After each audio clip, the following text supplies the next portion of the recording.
do that and spend a lot of money changing it every year. We decided to pull it out of the town code. Actually, there was only one other town, I believe, that still had it in their town code. Everybody else has pulled it out. And then we review it every year as a regular policy, like a lot of the other things that we're doing. So first, can I have a motion to call the public hearing to order? I'll make that motion. I'll second it. Thank you. Okay, public hearing to amend the town code by removing the procurement policy. Bill McCabe?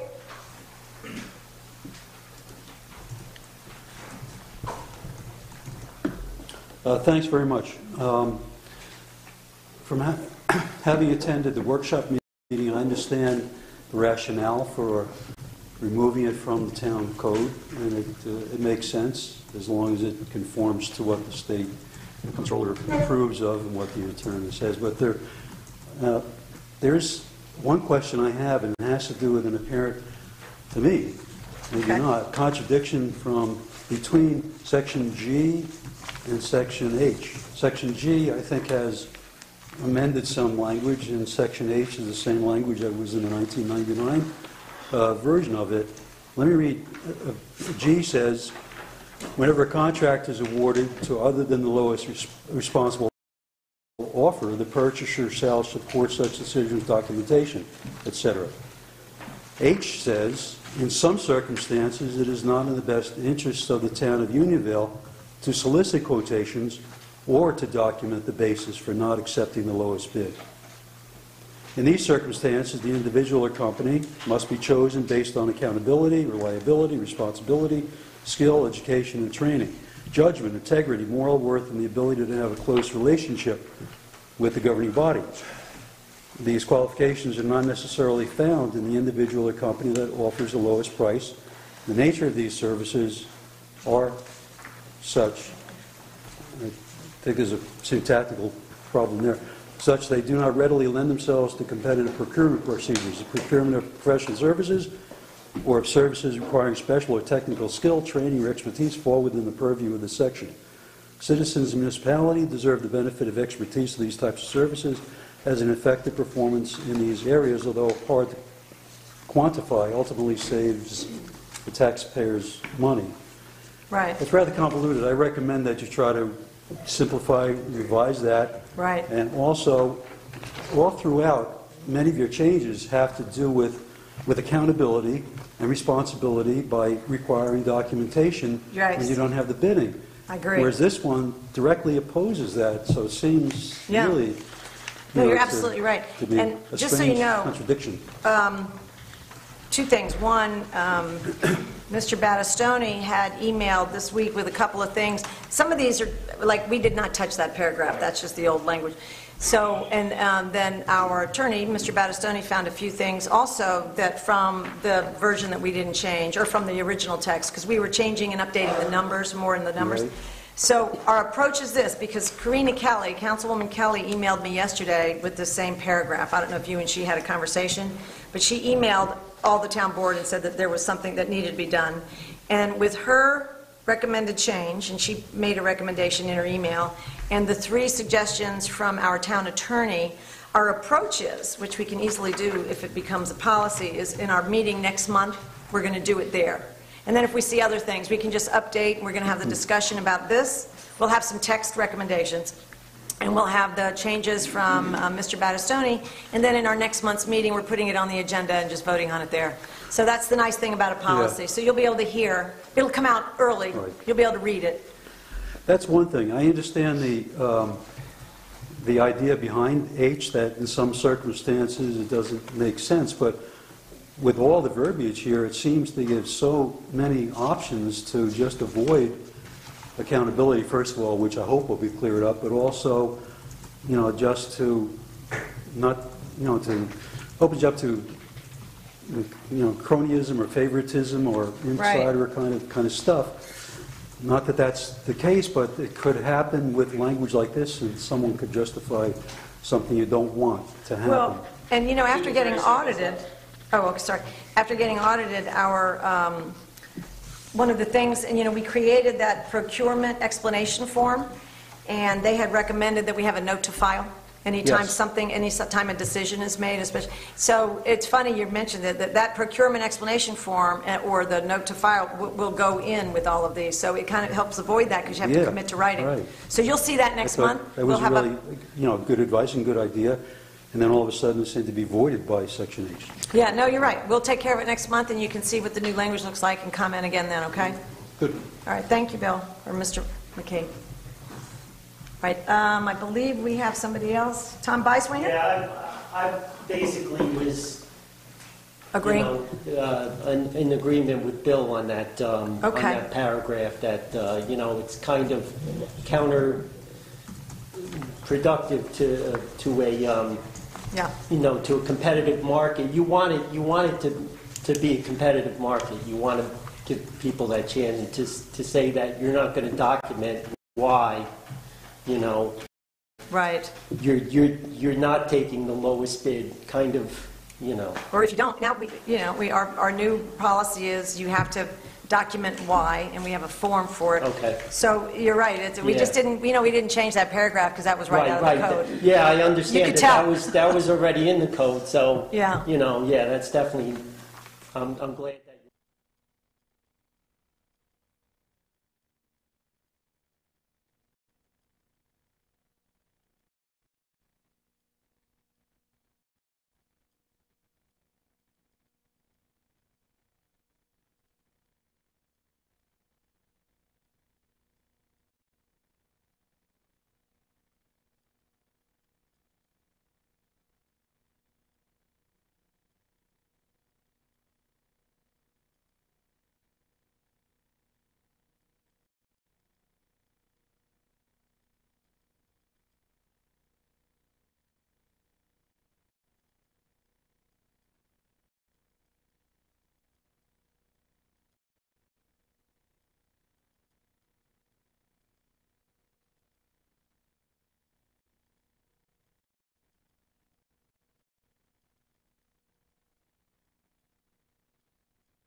So, Make a motion to come out of Oh, yeah. executive session. Second. all in favor? Aye. So, no, Did Andrea go back to the office? no action was taken? Okay. All right. So we're going to start tonight with our, sorry for that delay, folks. We're going to start tonight with our first special report. We have special guests tonight. We're very thrilled that they're here. Stephen Schmoke, the chief of the Unionville Fire District, and Devin Navarro, the assistant chief of rescue. And we can't wait to hear their update on the town. Come on up and join us, guys. And That's all right.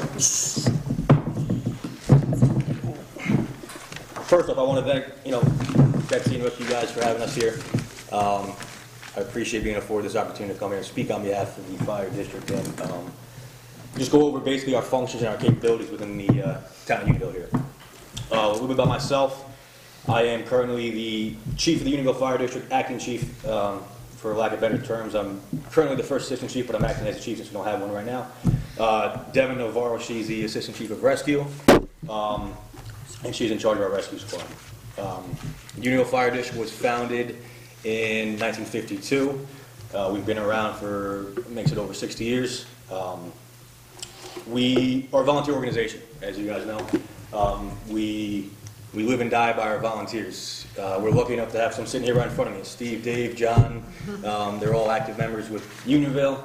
And I mean, between the three of you guys probably have close to 100 years of service within the volunteer fire service. So, Wouldn't be surprised. we have some in the crowd here too in the town here. So, I got 46. yeah. So, so like I said, we are volunteer, and that is the backbone of our organization is relying on volunteers and getting their help and people to volunteer.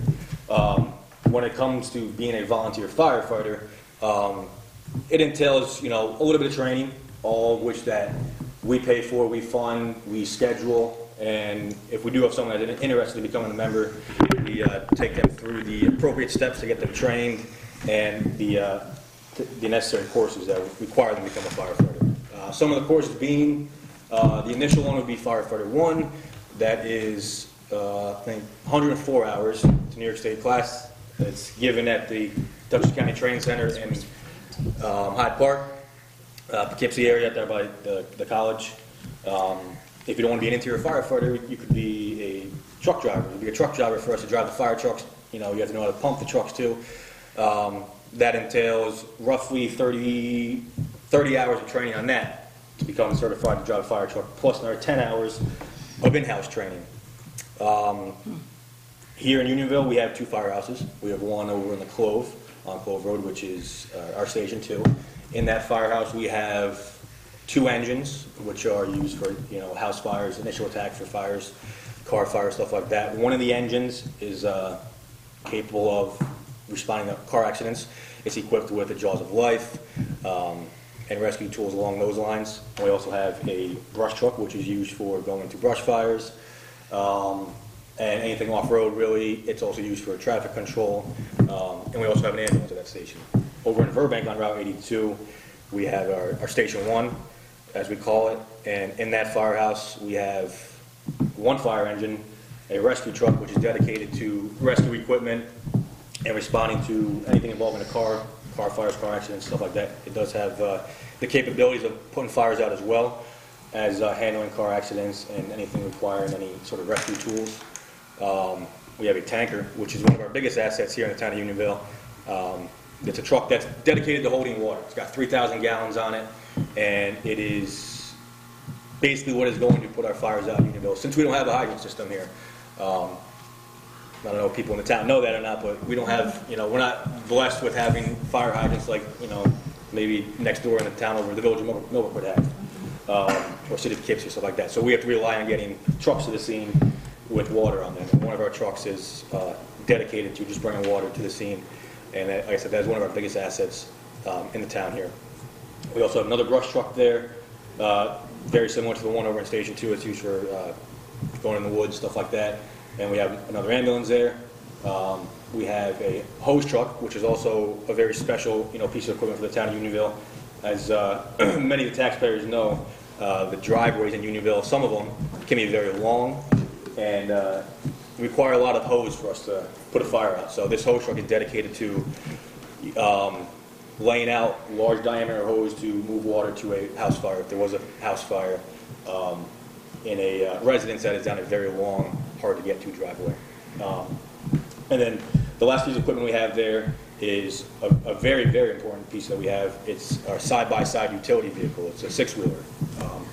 That was recently purchased 4 or 5 years ago. And as you guys know, we're right here in the town of, in town of Park here, which is one of the biggest non-state park in New York State. Yeah.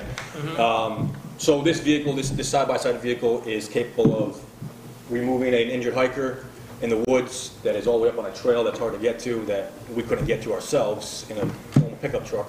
We would utilize this. It's used for handling brush fires, putting out brush fires that are hard to get to, like a campsite or something like that. So that is a tremendous resource that we have that most towns around us don't even have, and it gets used, and it's very beneficial, especially for living in rural Unionville out here.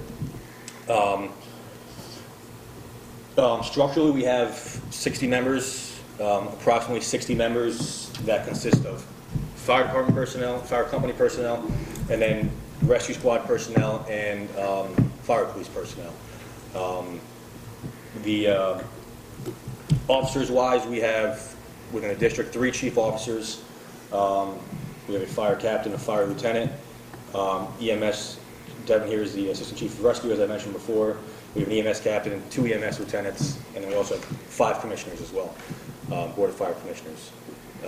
We're always looking for new members. We're always actively recruiting. We're out quite a bit doing fundraisers and stuff like that. Our fire auxiliary, which is a group of volunteers who host events such as the ham supper we had recently in Burbank there.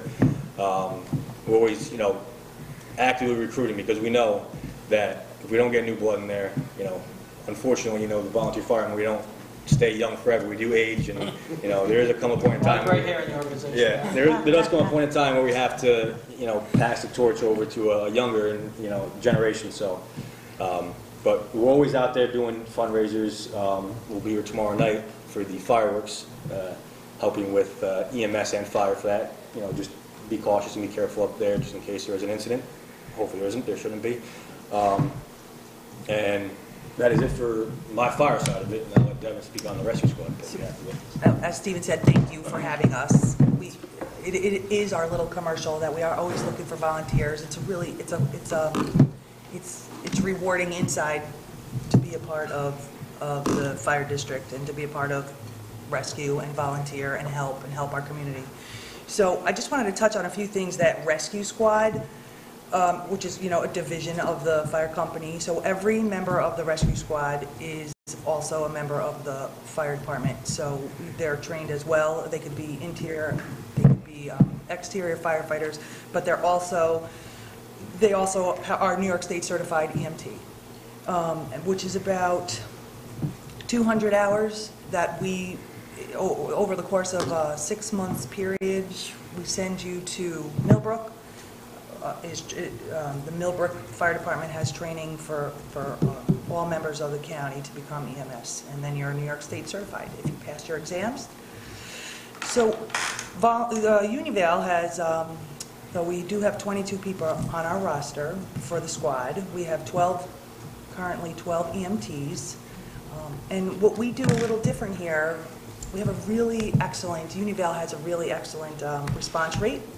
So about 95 drop, so we don't drop calls. We're very high in the county. We have a 95% response rate. If that 5% sometimes is if we'll get a third call in the district and we can't handle that, it will go over to mutual aid.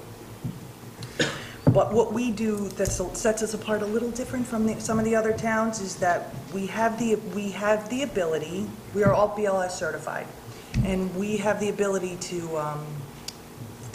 for special training that the New York State allows but is not mandated.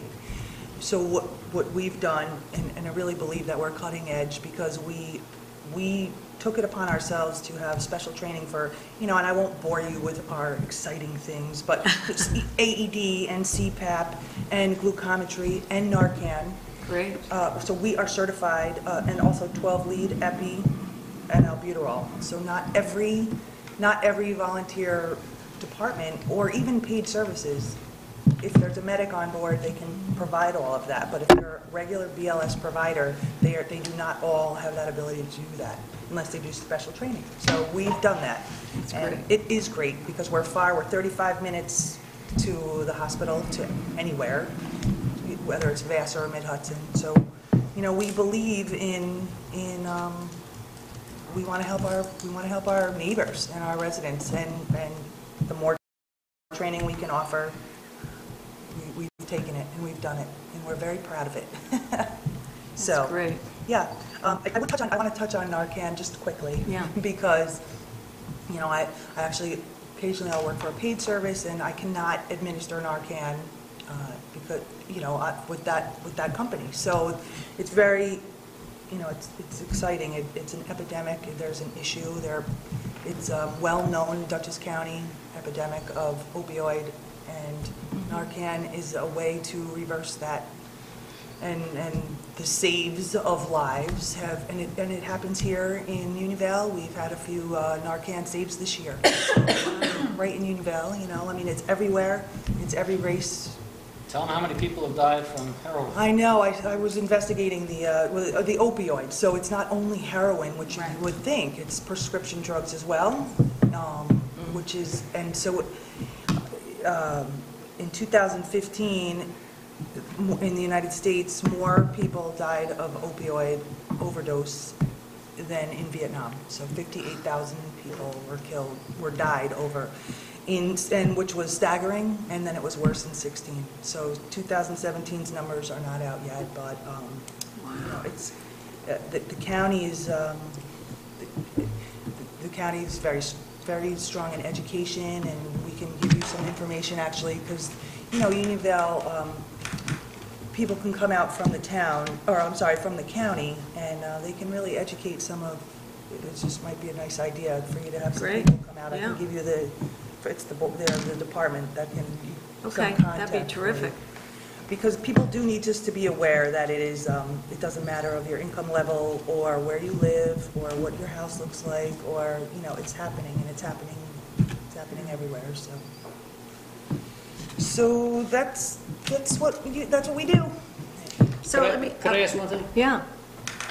Devin's predecessor, Tom Murphy, maybe he could stand up for a minute. He was our assistant chief in charge of rescue for over 5 years. He did an outstanding job. He doesn't It was 7. It was forever. Thank you. So you have a full-time job somewhere else, don't you? I do. I'm a commercial lender for a bank. Yes. And you too, Stephen, right? Yes, I am employed by New York State Police, so.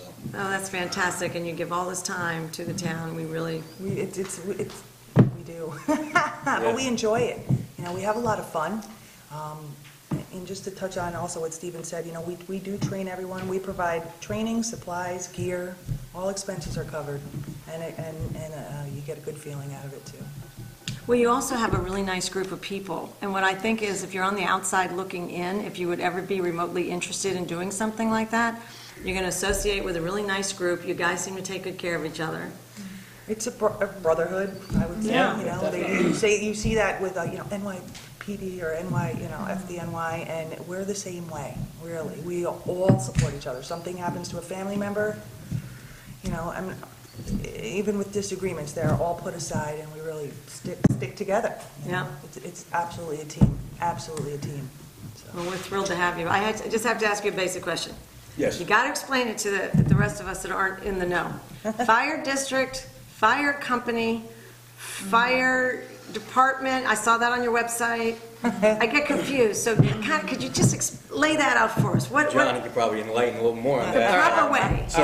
The legal entity is the fire district. That's why the town government has nothing to do with any fire and rescue, because the town is set up so there's a fire district. It's a legal entity. It's the same size as the town, and we're able to collect taxes and assess taxes and collect taxes for running the operation. That's why it's all volunteer to keep taxes low. Under the fire district, managing the fire district are 5 fire commissioners, okay? But under the fire district is the fire company, and within that is the rescue squad and firefighters or fire company people. They do all the work, they're all the volunteers, they're the ones doing all the interaction with the public, okay? So- Fire department is just a general term. Just a general. Yeah, There's some towns don't have fire districts, so they're governed by, instead of having fire commissioners, their town board would govern them. They would have control of the tax and stuff like that. So when we refer to you, what would you like us to say? You are from the, Fire district. Fire We're district. district officers, so Okay. we're elected by all the members of the fire district, and we're approved by the fire commissioners. If you're a Great. chief officer in Unionville, you have to be voted in by the members and approved by the fire commissioners. great, okay. Just want to make sure we don't call you by the No, wrong that's fine. title or That is fine. just call the chief. As well as We're all have a chief, certain we're all amount of chief. training. Chief. What's that? As well as have a certain amount of Yes, training correct. before you can be a fire chief. Correct. So how would you All like tremendous, people to, yeah. how would you like people to contact you, or how would you like to solicit some volunteers? Because I know people out there are probably interested and would love to hear more. So every Monday night at 7 p.m. at both stations, we have members there doing weekly truck checks and training. Our doors are always open. They'll see us there. They can always stop in. We also have our website, which is uvfdny.com. On there is a link on there to send an email to our fire company president, who handles the applications and the new applicants. Or also on our website is a calendar of our annual monthly meeting, which would be the meeting where you would come and apply to. So Great. either way, once a week on a Monday night, you can stop in, or if you even see someone there at the firehouse. That you know, you can just, okay. Just pop in and ask questions, and you want to talk to someone, usually there's someone there at least once, twice a day, coming back from a call or doing something, so you can always Great. stop in, ask information, or just come down on Monday night, and we can set them up.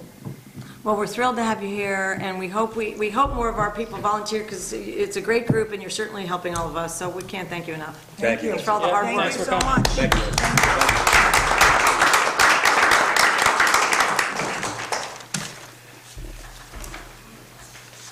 Great, okay, thank you both. Now we're going to have our second special report of the night is Mr. Scott Curry. He is the project director for Cricket Valley Energy, and we've got some updates going on with helicopters and such, so Scott is going to tell us all about it. Hi, Scott. Thanks for having me here tonight. Appreciate the time and effort. I know we've been trying to do this for quite some time. Yeah. I've been a little busy, so I'm going to go ahead and just have those for record and here's some parts for you as well. Great, thank you.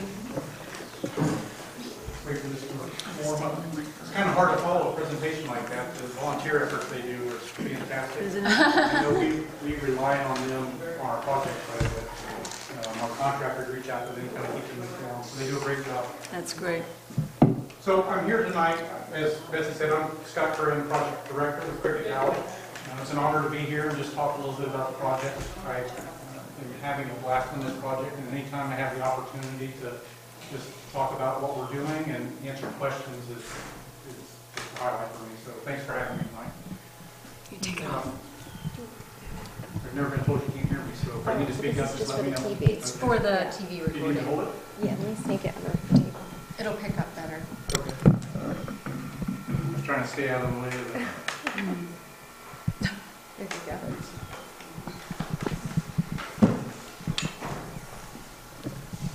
How's that? A little better? Is, all right. There you go. All right, got it in front? Just Okay. can't move, Scott. I'm stuck here. I'm not very good at standing still. But it'll pick you up on the recording. Okay, very good. Thank you. Yeah, my pleasure. So, many of you probably are familiar with the project. Cricket Valley has been under development for almost 10 years now. We started back in 2009. In 2017, we actually went from development to construction. When the project was financed, we received all of our permits, and we were able to get started. Once we went into construction, that started my job. So I started in March of 17 and doing construction. So I'm going to go through a little bit today just to give you an idea. We'll talk a little bit about the project background. We'll talk about the Article 7 process that we went through specific to the transmission line that some of you in this room probably participated in. We'll talk a little bit about the public outreach that we did during development so you can understand the lengthy process that we went through. I also thought it'd be good to give you a little bit of an update on the construction progress, both on the transmission line and the project that we're doing for the combined cycle over in Dover.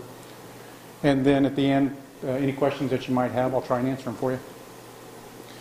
So with that, just to give you a little bit of the background, the main reason that Cricket Valley is here, we're building a new 1,100 megawatt natural gas-fired combined cycle power plant.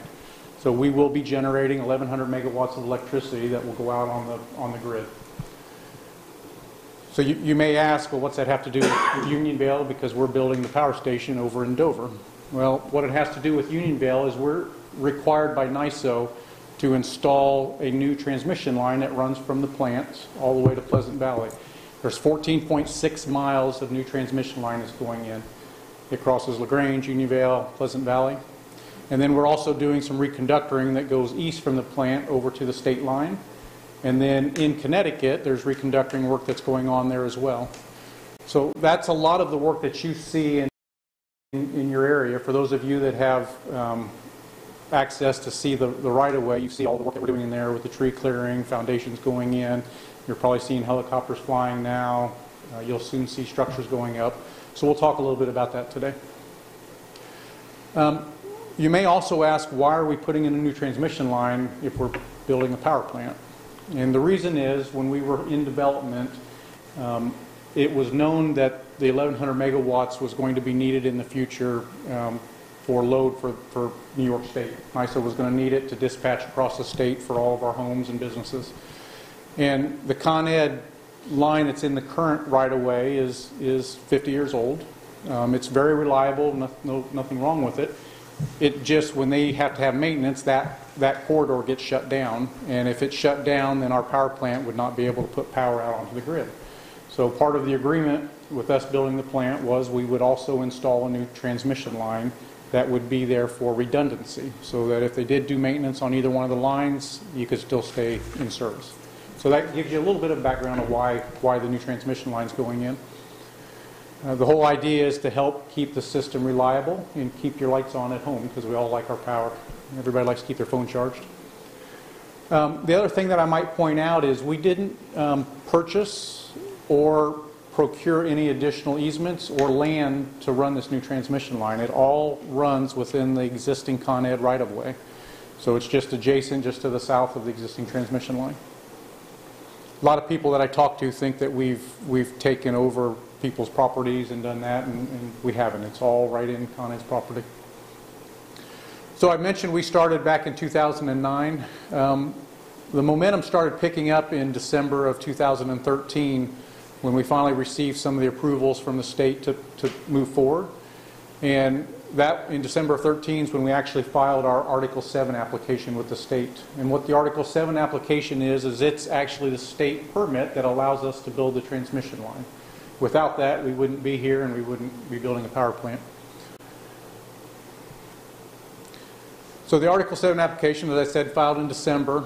Once that process starts, there's a whole list of requirements that we have to do to get public input, to get town input, state input, and those type of things.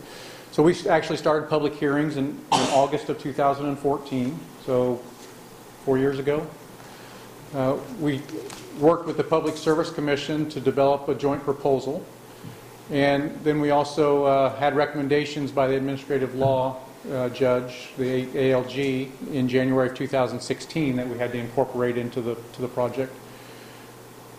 At all of this time, we were conducting hearings with the Public Service Commission. That took place in the state capitol up in Albany. And then on April 20th of 2016, we actually received our certificate of environmental compatibility and public need. So that was essentially our permit that said you can move forward. So you can see we started in 2013 and received our permit basically 3 years later in April of 2016.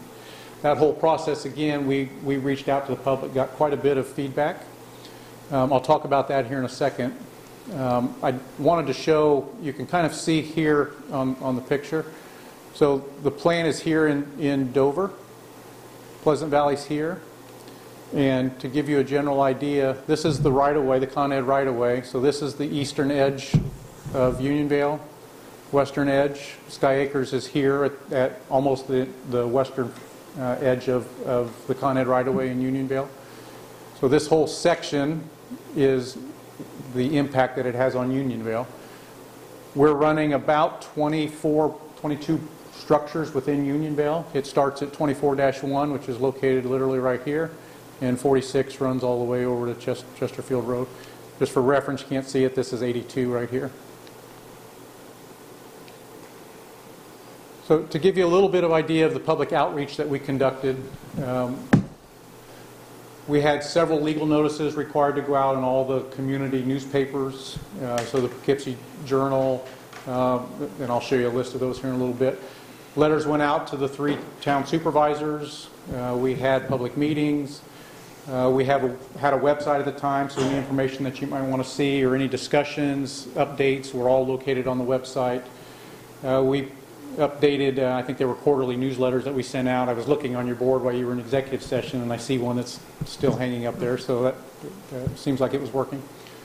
We also posted the public involvement plan out on the website, email subscriptions, so you can kind of read through that. A lot of information.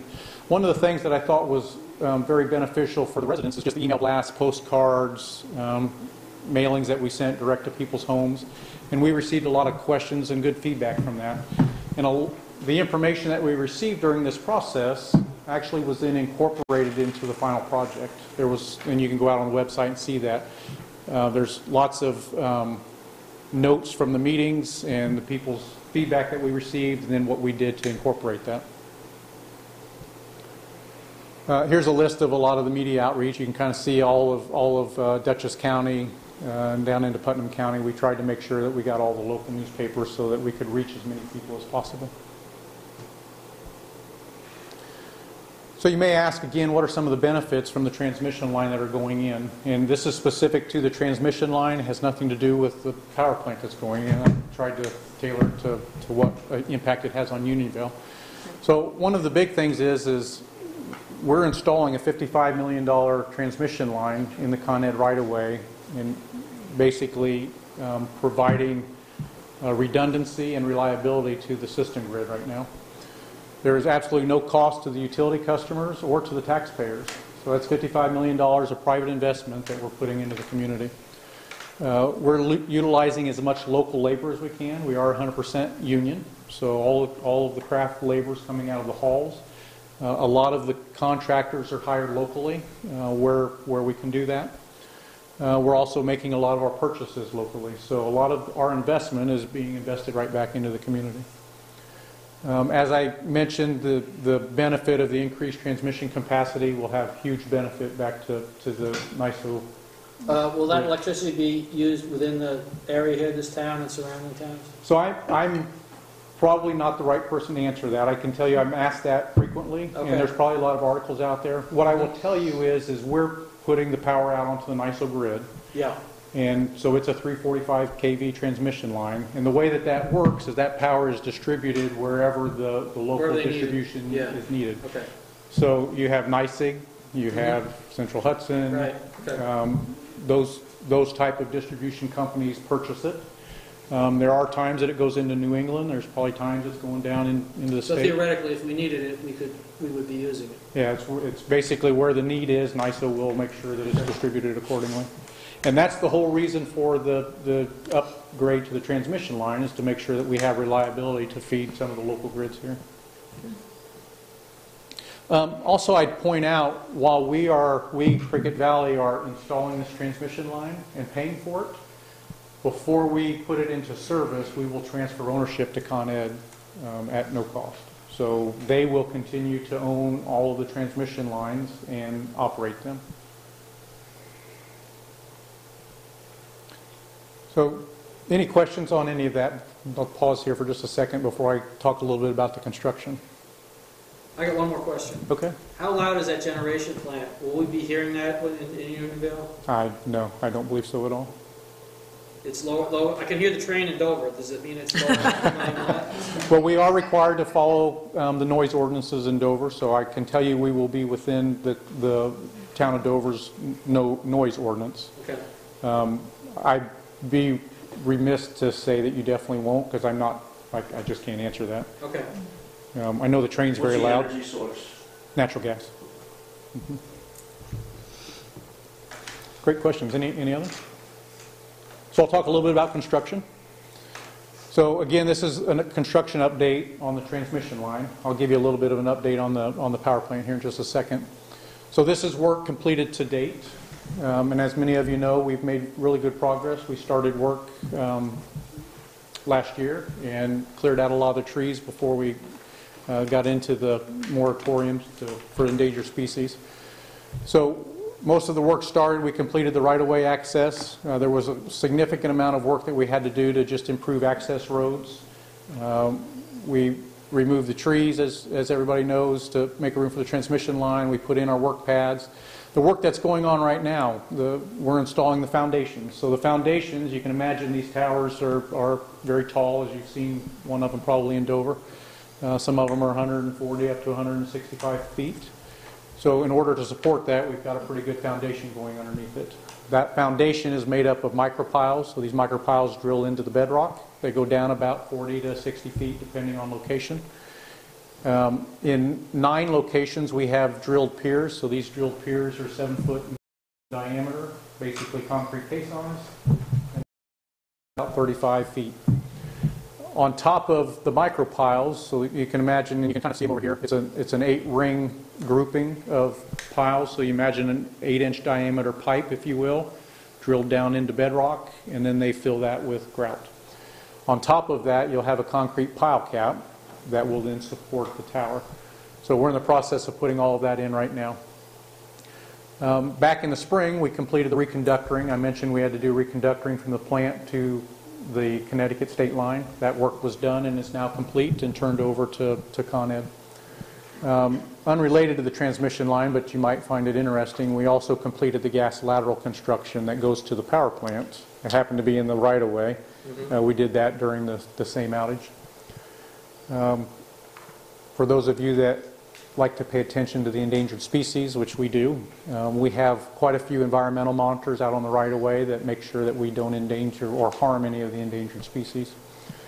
Timber rattlesnakes, Indiana bats, bog turtles, jackrabbits, those kind of things. And then finally, as I mentioned, we finished up the right-of-way tree clearing, and we just recently finished our second round of danger tree assessment. So for those of you that actually live right on the right-of-way, we've probably contacted you and talked to you about danger trees. So that probably rings a bell.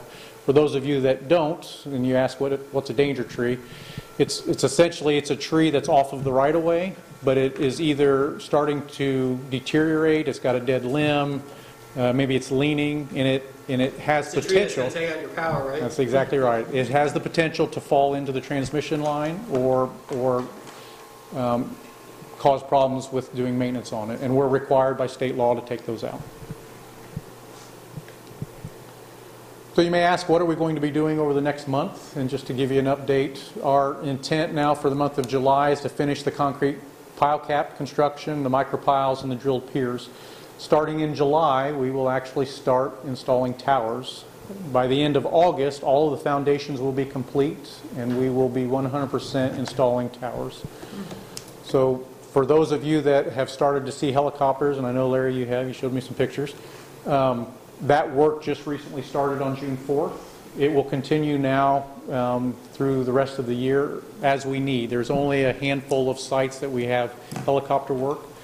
We have 2 locations that we're flying equipment from. Our helicopters are staged at Sky Acres, which is on the western edge of Unionvale. They fly along the right-of-way. They go over to our laydown yard that's close to the plant, and we pick up material equipment from there, and we'll fly it into our sites. Most of the sites are located outside of Unionvale to the east, but we fly that entire length of the right-of-way across Unionvale, so anybody along the right-of-way will see that traffic frequently. Most of the traffic that you see right now is limited strictly to bringing in the micropile casing. We're bringing in grout. We're bringing in the material that goes into the casing, and then all the concrete will also be flown in when we start pouring the concrete pile caps. We'll deliver the drilling rig, so you may have seen that flying. I think I saw it in one of your pictures actually there. So here's a picture of the actual helicopter that we have out on the right-of-way. Just to give you a general idea. Here's another picture of it flying over the existing 398 line. Is it the same type of helicopter, or It is, yes. all one type? Okay. Yep. So in the beginning it is. When we get ready to do the monopole or the structure setting, we have a much larger helicopter coming in for that. It'll be one of your larger heavy. And you'll have a third type to string the wires, right? It'll be similar to what you have here. I think we only have the two types. One thing I would point out that the helicopter flight path is it leaves Sky Acres, goes down the Sky Acres basically flight path to the Con Ed right-of-way, and then traverses along the right-of-way over to our laydown yards. It doesn't fly outside of the right-of-way. It doesn't go over people's homes. When we cross 82, we have flaggers out there, so you may have seen them out there. We either stop traffic or we let traffic go through and then we cross. We don't fly over people. We don't fly over cars. So we work very diligently to keep everybody safe. We don't expect there to be any problems with our helicopters, but the last thing we want is if there ever is, we don't want anybody to be in harm's way. That's one of the things I was very impressed with. You know, I live at Sky Acres, I'm in aviation safety and the pilot. I'm very, very impressed with the safety programs you guys have placed. Flying along the airport, he hits the power lines, he hangs left or right, depending which way he's going, and he's doing that all day long, and I'm very impressed with how efficient and how safe they're operating. That's good to hear. I appreciate that. We've spent a lot of time planning the work to make sure that we do keep it safe. And it'd be good to note, MJ Electric is our contractor on this work. To date, and I never like to knock on wood, but to date they have no first aids, no recordables, no injuries. They've done a great job from a safety standpoint, so we're very, very happy to hear your comments. So thank you. So just to give you a quick idea, this tower is actually installed over close to the plant. This is L60-1. This is our largest structure. It's not our tallest structure, but it is our largest structure because it's a dead-end structure and we have 3 lines that are coming into this. So it gives you a general idea of what you're going to see out on the right-of-way. There's quite a few platforms that are located on the arms. It's not your standard structure that you might see along the interstate. Con Ed maintains these and they need to have access up and down the monopoles and then be able to get out to the actual conductors. So we've designed them to allow them to do that. So this gives you a general idea of what we will be installing starting in July. The subcontractors that MJ's using, Crux is installing the foundations. Aldridge is doing the concrete pile caps that I talked about, as well as the drilled piers. Real Time is the design engineer. And then Supreme Industries is handling all the access roads, tree clearing, any trimming work that we have to do, and then all of the restoration to put it back the way it was when we started. Any questions on any of that? You said the project was $55 million, right? Roughly, yes. And that's from Pleasant Valley to the power plant, right? And on over into Connecticut. Okay. What would you estimate the value of the project within the town of Unionville, 26 monopoles? I don't think I could do that off the top of my head. I could probably get a number and let you know. Yeah, I'd be curious. I mean, if you just do a quick math on it, you know, there's probably a little less than half of the poles are in Unionville. Okay, all right. I just needed a rough idea. Yeah. Thanks. If you need something a little more exact, let me know. I'm sure I can put something No, together. that's all right. That was sufficient. Okay. So before I go into the power plant construction, are there other questions on the transmission line? Because I think that's really why we're here to talk tonight. Okay. So I'll give you a quick update on the power plant. And I should have had a picture here. I don't know, are many of you familiar with the site where we're building? Okay.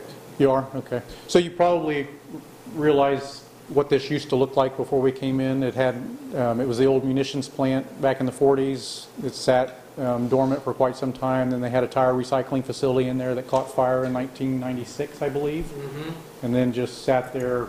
It was a mess. It was a mess, yeah. And a lot of people were dumping illegally in there. So we purchased the property, came in and cleaned all of that up. We started that in February of 17 and finished it right around the 4th of July of 17. It was a 6-month effort. A lot of work went into that. We recycled as much material from the site as we could. So all of the foundations we took out, we crushed up, and it's turned into structural fill at the site. All of the building steel was given to a steel recycling facility, and we recycled it. The only thing we took off-site was any hazardous material that was required by state to dispose of. That was all done, and the area was turned back into a usable brownfield that we could actually use for the power plant. This is an aerial view of the site that was taken back probably March time period. This is looking south. So the pole that I showed you, the monopole, sits up about right here. We are building 3 one-on-one combined cycle units. So that means we have a combustion turbine, a Herzig, and a steam turbine for each unit. Here's some pictures to just give you a little general idea. So I'd mentioned when we were finished clearing, this is what the site looked like when we were done. I should have put a picture beside it of what it looked like before we started, but I'll have to do that for the next time we come in. But as Bechtel then took the site, they started mobilization in July of 17. And you can imagine we're almost a year into it now, so I'll kind of give you a general idea where we are here. As they started, they built mobilized their office trailers. This is a craft tent going up, and here's where we actually start all of our underground construction. And just last month, we finished most of our underground work, and we are now going into the phase of going vertical, as I call it. So all of the work that you don't see under the ground is finished, and now as you will go by, you'll start seeing us changing. So you can see the Herzig going in now. If you go by, we've got probably 4 crane masts sticking in the air. Our ACCs are going in. The site is a flurry of activity. We've got over 400 craft on site now, and we're going to peak out later this year at 1,100. So we'll have quite a few people at the job site. It's a pretty exciting project to be on. I've worked in this industry my entire career. It's been about 27, 28 years now. I will tell you this is one of the most exciting ones I've been on, and it's not because we're building a power plant. It's the community that I get to participate in. One, it's just beautiful out here. I've never been out on the East Coast, and just being here is very nice. And we spend a lot of time going out on the Appalachian Trail. We spend a lot of time volunteering. Just a lot of great things here, and the people have been very welcoming, not only to me and my family, but to the whole project. And so it's been very nice to participate in that. So I thank you for that. Just a general overview here. As I mentioned, we've got a little over 400 workers on site now. This is a little outdated. We've got probably 15 active subcontractors on site. Here's a list of some of those subs, and as I mentioned, we're trying to keep as much of the investment in the community. So you can see some of the listing of local subcontractors that we've hired.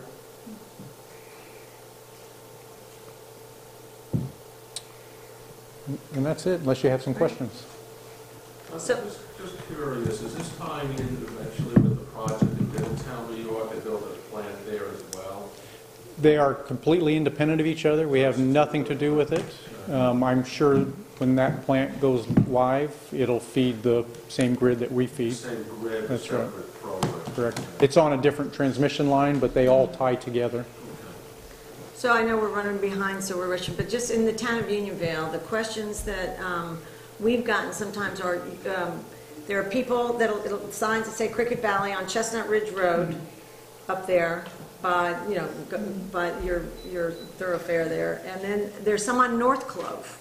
Yes. So what's going on North Club? People will call and say, that they're wondering or they're concerned or whatever. So the North Club, you kind of built an entrance into the road, it looked like, so that trucks could drive up there? Or what was that for? Right, so all of the access points that you see here, those are those signs. We have to have those posted. So one, our truck drivers know where to pull in. Each one of those is an access point to get onto the right-of-way. As you can imagine, there's pretty rough terrain across the 14.6 miles, and so we can't just enter in one location and drive the entire 14.6 miles. So we have numerous locations along the right-of-way where we actually enter. Pull in, okay. Right. In some locations, we can do that right off of a county road or off of a highway. In other locations, we've signed a temporary agreement with the landowner, and we're accessing it off of their property. The Able Christmas Tree Farm is a good example of that. We've got an agreement with them, and Yep, the Walker we Harbor. access. Yep. Correct. So the last thing I want to tell everybody, we had a family complain, and they were so annoyed at Cricket Valley, and Scott helped me with this one. If you drive up on Chestnut Ridge, you see those big white mounds of stone. And the family closest by and another 2 families were really upset about that stone, and the stone's been there for 3 years, and they thought, boy, that Cricket Valley is slow.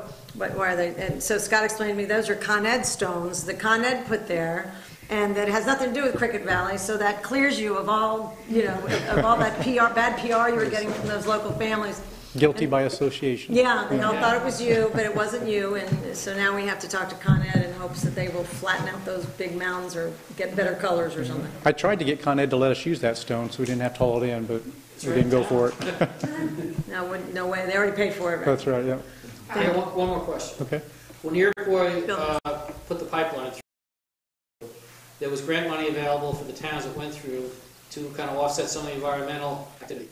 Is there any grant money forthcoming from Cricket Valley project? I don't believe that there is any grant money. We've had some other type of investments that we've made in the community, but I don't think that there's anything coming direct to Unionville for that. All right. Bill? Oh, I think you had your, sorry. I'm glad you clarified this is completely separate from what the power plant in Milltown is. Now, the gas line infrastructure is all completed, is that correct? To the power plant? Yeah. We have installed the pipe over to the plant. We just need to finish the tie-in, which will happen later this year. And where does that gas come from? It's on the Iroquois pipeline. So it comes off of the main trunk line that Iroquois has that comes through the state.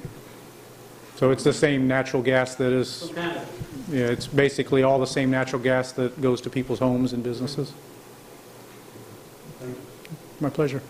How many poles are going to be in the town of Unionville, do you know? Let's see, I think it was from 24-1 to 46, so that's roughly 22, 23, because I think 24 has 3 poles, so roughly 24 poles. Okay. Great, Scott, thank you very much for coming, we appreciate it. It's my pleasure. It was very nice to be here. If you have any questions, I left my cards here, you're welcome to give me a call. Great, thank you, Scott. Okay, John stepped out, let's wait 1 second. We skirted over the minutes, I think we need to vote to approve the minutes.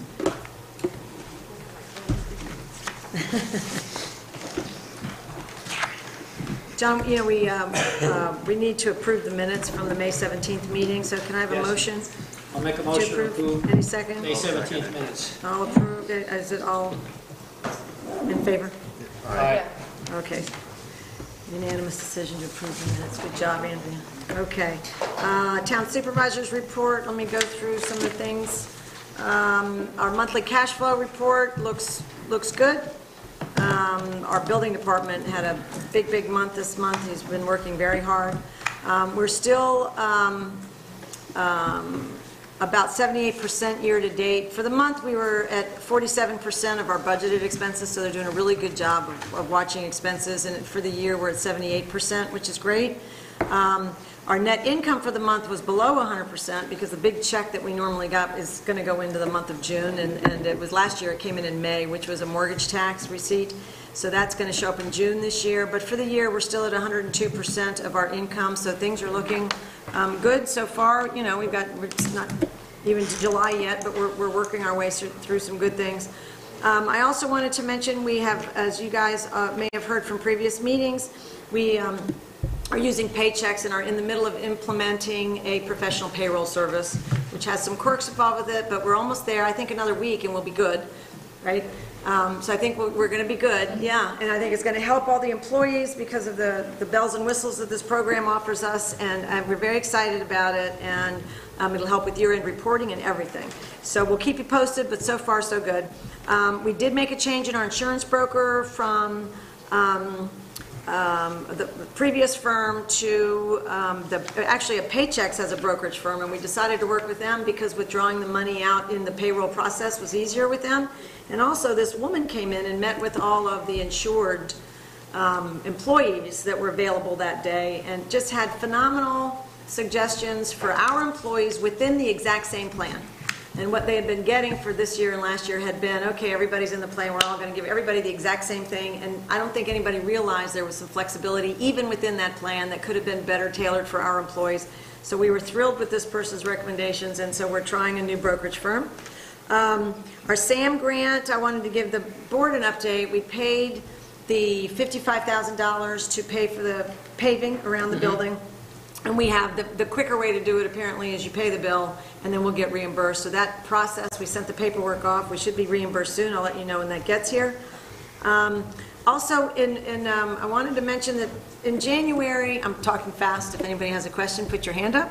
But in January, we discussed having Saturday morning hours because we have a lot of commuters and they couldn't get here because our normal hours are 9:30 to 4. And which is hard for working people. So we opened from 9 to 12 on Saturdays. And we've done that every weekend, and then we've got to the point where nobody's coming at all. So we thought at the beginning we announced it, we said we'll try it, and we found it was really successful seasonally. We did taxes, fishing passes, recycling center passes, you know, all those things that people want and come to town hall for. It worked really well for a few months until it petered out down to zero. So what we thought we would offer as an alternative, because we want to be sensitive to the residents' needs, is we did a little study, and it was emailed out to everybody on the Unionville mail email list. But we looked at all the surrounding towns and who had what hours and how they were open. And then Andrea Casey, our town clerk, and I and some other people in the office sat down and we figured out that we could take away the 3 hours on Saturday and then open an hour earlier and have an 8:30 on Monday through Thursday, because our town hall is officially closed on Friday. So we'll take away 3 hours on Saturday, but open an hour early Monday through Thursday so people that are commuting can come in and take care of business. Our assessor's typically here, or his assistant, the building collector, the building code enforcement officer's here, building department's open. And we are in the middle of hiring a new employee that will be answering the phone every morning at 8:30. Right now we have Joan Miller who's doing that. So the phones are being answered at 8:30, the doors are unlocked, people can come in and they can get things done before, and we'll have town hall hours will be from 8:30 to 4, but we're going to have town clerk hours. I think we're going to do probably 9:30, leave it the way it is just to keep it simple so people can remember it, 9:30 to 4, but the building will be open and we'll be conducting business at 8:30, and we hope that will help. So January through June we can do the Saturday, and then since everybody stops coming in the middle of June, we can switch over and do the Monday through Thursday at 8:30. So we'll put it out in writing so it's not confusing, but we hope that will help the residents and get the service that they need. And here's an interesting chart to see what the other towns are doing. I thought it was interesting in some towns they do have town hall hours and town clerk hours. We thought that was kind of a neat idea. The next thing that the town board has that we will probably spend time talking about in our work session are the infrastructure. We have a very long list of infrastructure projects that the department had submitted. Many important projects in Timor Park, for example.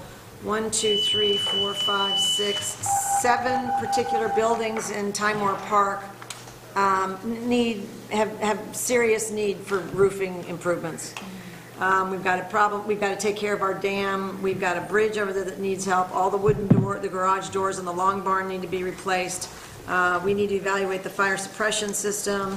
We've got tiles on the third silo, gable windows in 11 Park Road need to be repaired. We've got a lot of things. And then we've got 2 other pages of, we've got the recycling center, recreation department, and then some IT investments that the town needs to make. So all the department heads submitted. I think what we're going to start working through is our process of assessing how much these various things cost, and then prioritizing how we put them on the list, and then figure out, you know, how we put the capital aside to pay for it. But the long infrastructure project has begun, and we'll just keep refining it until we ultimately vote on what goes first. So that's there, and anybody interested that wants to read that can take a look at it. It'll be interesting to see when we get the prices filled in. The other thing I wanted to make sure to share with everybody, this was also emailed to people on the Unionville mail list. It is a sheet on taxes. So I have copies of this. I have copies of this in our package, and anybody that's on the mail list got it today. I just wanted to make sure everybody understood a few things about the town taxes. We finished up our tax obligation, paid the county, we're all caught up, everything's done, so that tax collecting is over.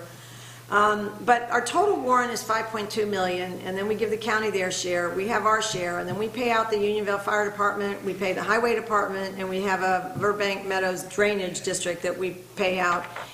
So the general fund for this town, this small town, is $1,079,000. So that's really what we're left with.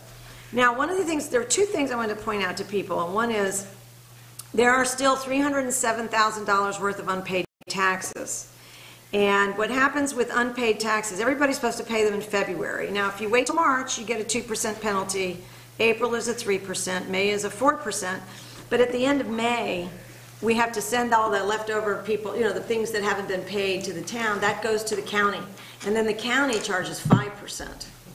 Now, the only reason that this is important, and we kind of chuckle a little bit, because ideally, the tax penalties from March, April, and May, the 2%, 3%, and 4% that people have to pay for paying late, that stays in the town of Unionville. So we made a little over $11,000 in this tax season because some people were out of town or whatever, and they didn't pay their taxes in the required amount, and they had either a 2%, 3%, or 4% penalty.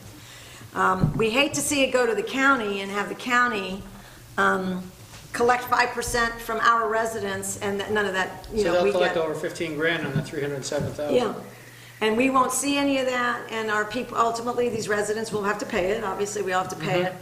So I guess the message there is, if you're going to have to pay a little late, it's okay, but try to pay before May 31st, would you? So it'll stay in your own town and we can use it. But so, you know, $307,000 is the amount that we are sending over to the county. The other thing I wanted to also mention is on this sheet, and I can give you a copy, and again, if you're in the mail list, you got it in Unionville Mail. It shows you all the tax rates for 2018. So the tax town rate, I want to point out, is $3.09 per thousand. Now I want you to compare that to the Arlington tax rate when you get into the school taxes, which is $24.67. We are the best deal in town. I just want you to know that your land taxes for the town of Unionville at $3.09 are really the lowest that you pay, other than fire, but that comes out of what we're paying. So check this out. It'll show you what your school taxes will be this year per thousand and the town taxes. It'll just give you a better picture of what the whole scenario is. And if you have any questions, we're here to help, as is our tax assessor. And that's really it. And now I'd like to go to board member comments. I just have one question before we move on. You said we're going to be hiring a new employee to answer the phones at 8:30? Michelle's replacement. Michelle's replacement? Well, Michelle's gone. Oh, Michelle left. I did not know. Yeah. Okay. She got a nice offer, and she got this particular place where she went to work had an offer that she really was pleased with, which happened to be the insurance buyout. She'll be part of a union, and then there's an insurance buyout at this town twice a year, and her husband's not retiring for a couple of years. It's a nice bonus for her. So unfortunately, we can't compete with that. We don't have that here. Oh, sad to see her go. Yeah, and she came in. She came in every day at 8:30, so now we're just going to make it official, this person answers the phones for the whole town. For all the lines that come into town hall. Okay? All right, board member comments? John, you want to start on your side, or? Yes, I spoke last week. I finally met our grant gentleman, Jay Grasso, and talked about grants that are coming up. And actually, we've got to get moving on the 2 grants he was talking about, the one for the bridge at the park and the one for the salt shed. Yeah. Because we need to have public hearings. And I think we need to have a public hearing the first meeting in July. Because it's one of them has to be done before the July 19th meeting. Well, he's coming in tomorrow. Okay. He's coming to meet with me So maybe tomorrow. confirm with him on that. But, Yeah. you know, I'll check the there's money time. out there, and those are 2 projects which it would be told him we great were to get some desperately money to help us with, because they're not cheap. There's a lot of expense, and it's going to be a long-term benefit to everybody. And they're both on our infrastructure list. And Yes. But one of them is 50/50, so even if we got half the money, we have Right, to we're pay still the other. paying out half, but So- half's better than all. Yep. Paying all, Yep. so. And they're 2 of the superstars on our project list, as far as I could see, infrastructure. They're some of the most expensive, so that's great. You got him hooked up with us, and he's going to move ahead with that. That's basically all I have, really. Okay, great. Karina? So I was able to attend the LaGrange Town Board meeting last week, I want to meet you Wednesday, to hear Jeff from the Community Choice Aggregation. So I'm super excited to possibly talk about it as a town board, to invite him. They are currently ready to open very shortly with the Renewable Highlands, which is Fishkill has joined together, Beacon has joined together. The town of Poughkeepsie is still considering joining it. They have 2 other towns, Phillipsburg and another town, that are all coming together, because in order to form an aggregate, you have to have 20,000 properties. But municipalities basically act on behalf of their members. If you get 20,000 together, so obviously Unionville, we don't have enough, we need a couple towns. He has spoken to LaGrange. LaGrange is incredibly interested. He has not yet spoken to Beacon. I didn't ask him about Dover, but if we got towns together, basically it's the way people can buy cheaper rates now as individuals, but you have buying power when you're talking about 20,000. So you can get much better rates. People would still be able to opt out of it, even though it would be a potential, so they can choose, no, I want to do this. So it was very interesting. He's a very dynamic speaker. He was very good at explaining, so I would love to look into that more. He's been sending us emails on, I believe one is coming up on Saturday, one is coming up on Tuesday, about the Renewable Highlands opening. I was able to participate in Homeschool Day last Wednesday, and I'm really glad I did. It was not an incredibly agreeable weather day, but it didn't thunder and lightning. So the pool was filled with children. Children were really everywhere. We had 36 kids that were paid, 9 kids that were under 3, so as they grow, they continue to pay. We ended up with 46 adults, 3 of them being dads, 1 granddad. I just love to see them all engaged. They were wonderfully flexible with having to change times or we moved pool time up, afraid that there could be a thunderstorm. Our lifeguards were amazing to be able to come in early, like, you know, at a moment's notice, really. They all showed up early. It was wonderful. One family, I was talking to one mom as we were walking, bird watching through the main road of the trail, and she said how beautiful it was here. And I'm like, oh, are you from around here? And she's like, I drove an hour from Newtown, Connecticut. So word is out. I'm like, you heard about us from Newtown, Connecticut? And she got 3 kids with her, and they were so excited. It's their first time here. They're so excited to come back next year. Jess and I have already talked about different ideas. I love the birdwatcher thing. I'm not an incredible birdwatcher. I'm hoping to get like our historic society in for those people that are really interested in history too. Maybe we can get our museum open for a short time and have a historic walk back there, because it is a really unique place. Once again, Jessica did a fabulous job. She was able to get Zoe's to donate an ice cream cake, so the day was really, it was very flexible. There were inside things, there were outside things. Based upon the weather, we didn't know which way it would go, and it cost us nothing because we just used everything we had other than a few lifeguards for a few hours. And then this past Saturday, I was able to be at LaGrange Community Day. I told Amelia, who sells cotton candy for our Time War Scholarship Fund, that really I'm just traveling around community days to follow her to get more cotton candy. But I was there representing my church, but it was just a lot of fun. They did a great job too. They had a scavenger hunt, and I never remember a scavenger hunt there before. I'm like, did they take that from our community day? So, so I did bring the program to submit to like our community day people, because it is, you know, it's something different and interesting. So, you know, it's really promoting their programs and gives a simple calendar, something different we can think about for next year if we want to add that. So it was just great to have like a look-see from a different perspective, because I certainly was not there as a board member, but just to be able to glance in at different communities and see how many people overlap in the different communities, because I saw lots of people again from ours to theirs. So it's been an exciting past month. It's been busy. I've been under the weather since our last meeting, started feeling better a couple days ago, so get back into the swing of things. Good. I'm glad you got those antibiotics. Yeah. Dave? I went to a couple of webinars going along the lines with what Karina was talking about, community choice aggregate. I took a federal one today, and they were bringing out other federal monies that are available, plus some information on doing a community solar type project on our landfill, where we would be getting money from our landfill rather than just paying out as we pay taxes, I'm sure, on the part of it that's in Beekman. Yeah, so that we would be getting money back on that, how we can do it. Actually, I don't think we have any landfill in Beekman. It's all commercial land only in Beekman. I thought when Paul was here, when Paul Kern was here, he said our landfill actually goes, it might be Beekman property, I don't know. Oh, all right, well. Goes into Beekman. So, or at least that's what he said, because when we were talking about it, I think you were there, he said, you know, there's that little third section that's actually in NYSEG. Yeah, that's true. Oh, yes, he did. Yeah, exactly right. Yeah. That's Past in that NYSEG, pole. That's not in, That last Con Ed poll when he talked Yeah. about. Yeah, you're right. Okay. so that, you know.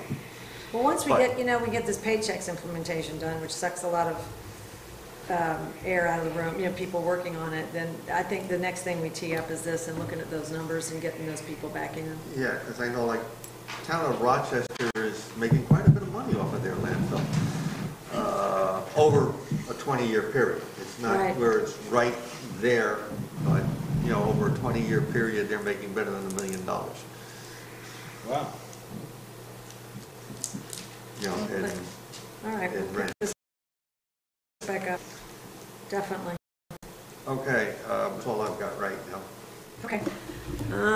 Next up is the highway super, who couldn't be here, but we are working on a special project, he and I together. So I will tell you on behalf of Richie Wisman, the highway super,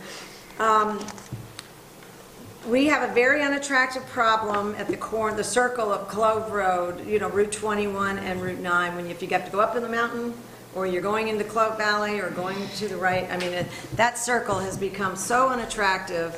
So Richie and I have spoken to the Department of Public Works and said, look, we don't like the way that circle looks.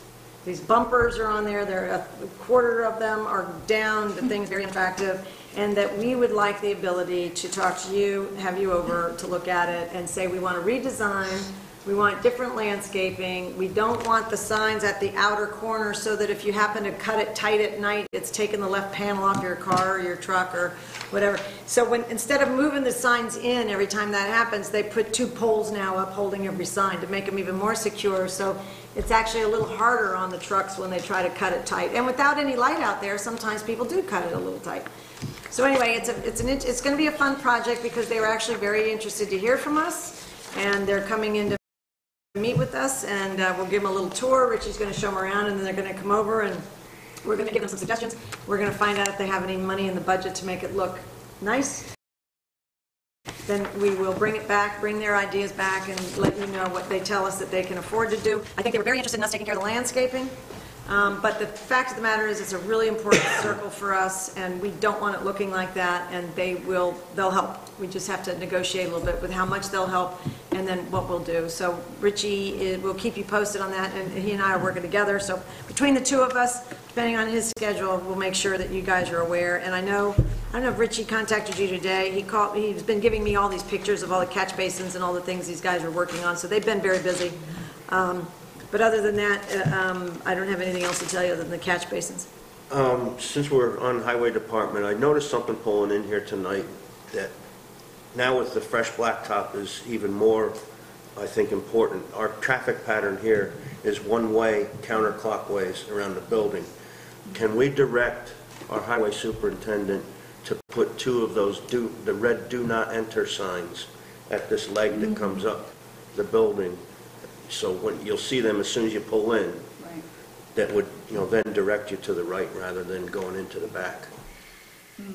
Yeah. I think that would be a There good idea. isn't there something out there? Oh, it's mostly the new paint on the ground. but Also, there is, Big arrow. there's an arrow painted on the pavement, yeah. But Yeah. That's a good idea. Now, we're going to wait till after community night, because tomorrow night we're rerouting the traffic backwards the other way. Yeah. Just to keep it out of the way. So we'll have to cover Yeah, I'm it. sure you have to Cover it, Do that yeah. again. Temporary reroute to keep the kids safe on that front street. But no, I'll make a note of that, and we will pass that on to him. Everybody agrees to that? Yeah, that sounds like a good idea. Either wrong way or do not. Right. Yeah, whatever he's got there that would match. Okay, I'll get together with them on it. okay. Tax collector report, I kind of went over what Joan had said. We got $11,000 in fees, and we've closed the books. Is that correct? yeah, I haven't gotten any information. Now, the That's county great. doesn't give us that 307,000 until they actually collect it, right? No. Or do they give us the money? We don't, they paid us, we've already gotten our money. They paid us the 307? Yeah, it's really interesting, and Mark Molinaro was here once talking about it. One of the reasons we'll never have our county rated AAA is because they assume our debt. I was going to say, Down in I didn't realize Westchester, they were they still won't do doing it. that. I thought they were They going to do it. stop doing that. They paid us the 307. Okay. Or we kept it, let's So say. they deserve the 5%, because heaven So knows they- how long till they Right, get it's it. gonna take a while to get it. They paid it, they didn't make us, Wait, they're not yeah. gonna send us a check later. So we got all our revenue. So we're done, and they've been paid what's due them, and they're gonna try to get the rest of that. Okay. So they Good need to question. recoup it too. Yeah. Yeah, that's why Yeah. they charge the big bucks. Okay, I'm sorry, I'm reading it's kind of dense, this agenda is very dense tonight. Public comments on agenda items? Yes. Okay, please step up, Mrs. Hitzman.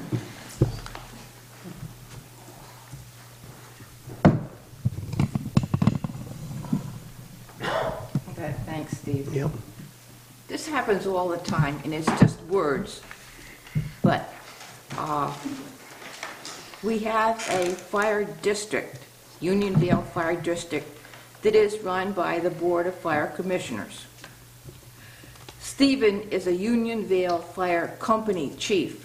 The company is the actual volunteer company that takes care of the fires, and the rescue squad is part of the fire company. And by the way, our rescue squad has got the best reputation in this whole area outside of that's Dutchess fabulous. County. And our ambulances, I know, are better equipped than most of the commercial ambulances around, much better equipped. We may not have paramedics, but our EMTs are well-trained, they're caring, they have all the equipment, and they keep up with all the, especially the New technology, it sounds like. technology, but the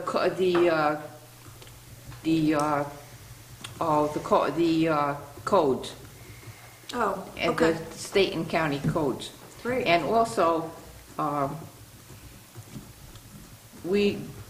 the fire company is incorporated as the Unionville Fire Company, and the fire company has a 501c3 status. It is not the fire district. But it's just words. But it just irks me sometimes that the district, the department, and the fire company get mixed up when they are entirely separate. Thank you. I've always wanted to know that, and any other public comment bill from Mr. McCabe? Come on up. Thank you very much. Bill McCabe from Darren Road. My comment is on Old Business, Section 14.1. Proposed changes to sign regulations and local law. I presume you're going to tonight discuss in the commercial zone. No, on the whole thing. You're going to, the whole sign No, you know law? what? We're a little tight on time tonight, so Right. when I put it on the agenda, it's because we got comments back from the county, from the things we sent in to them.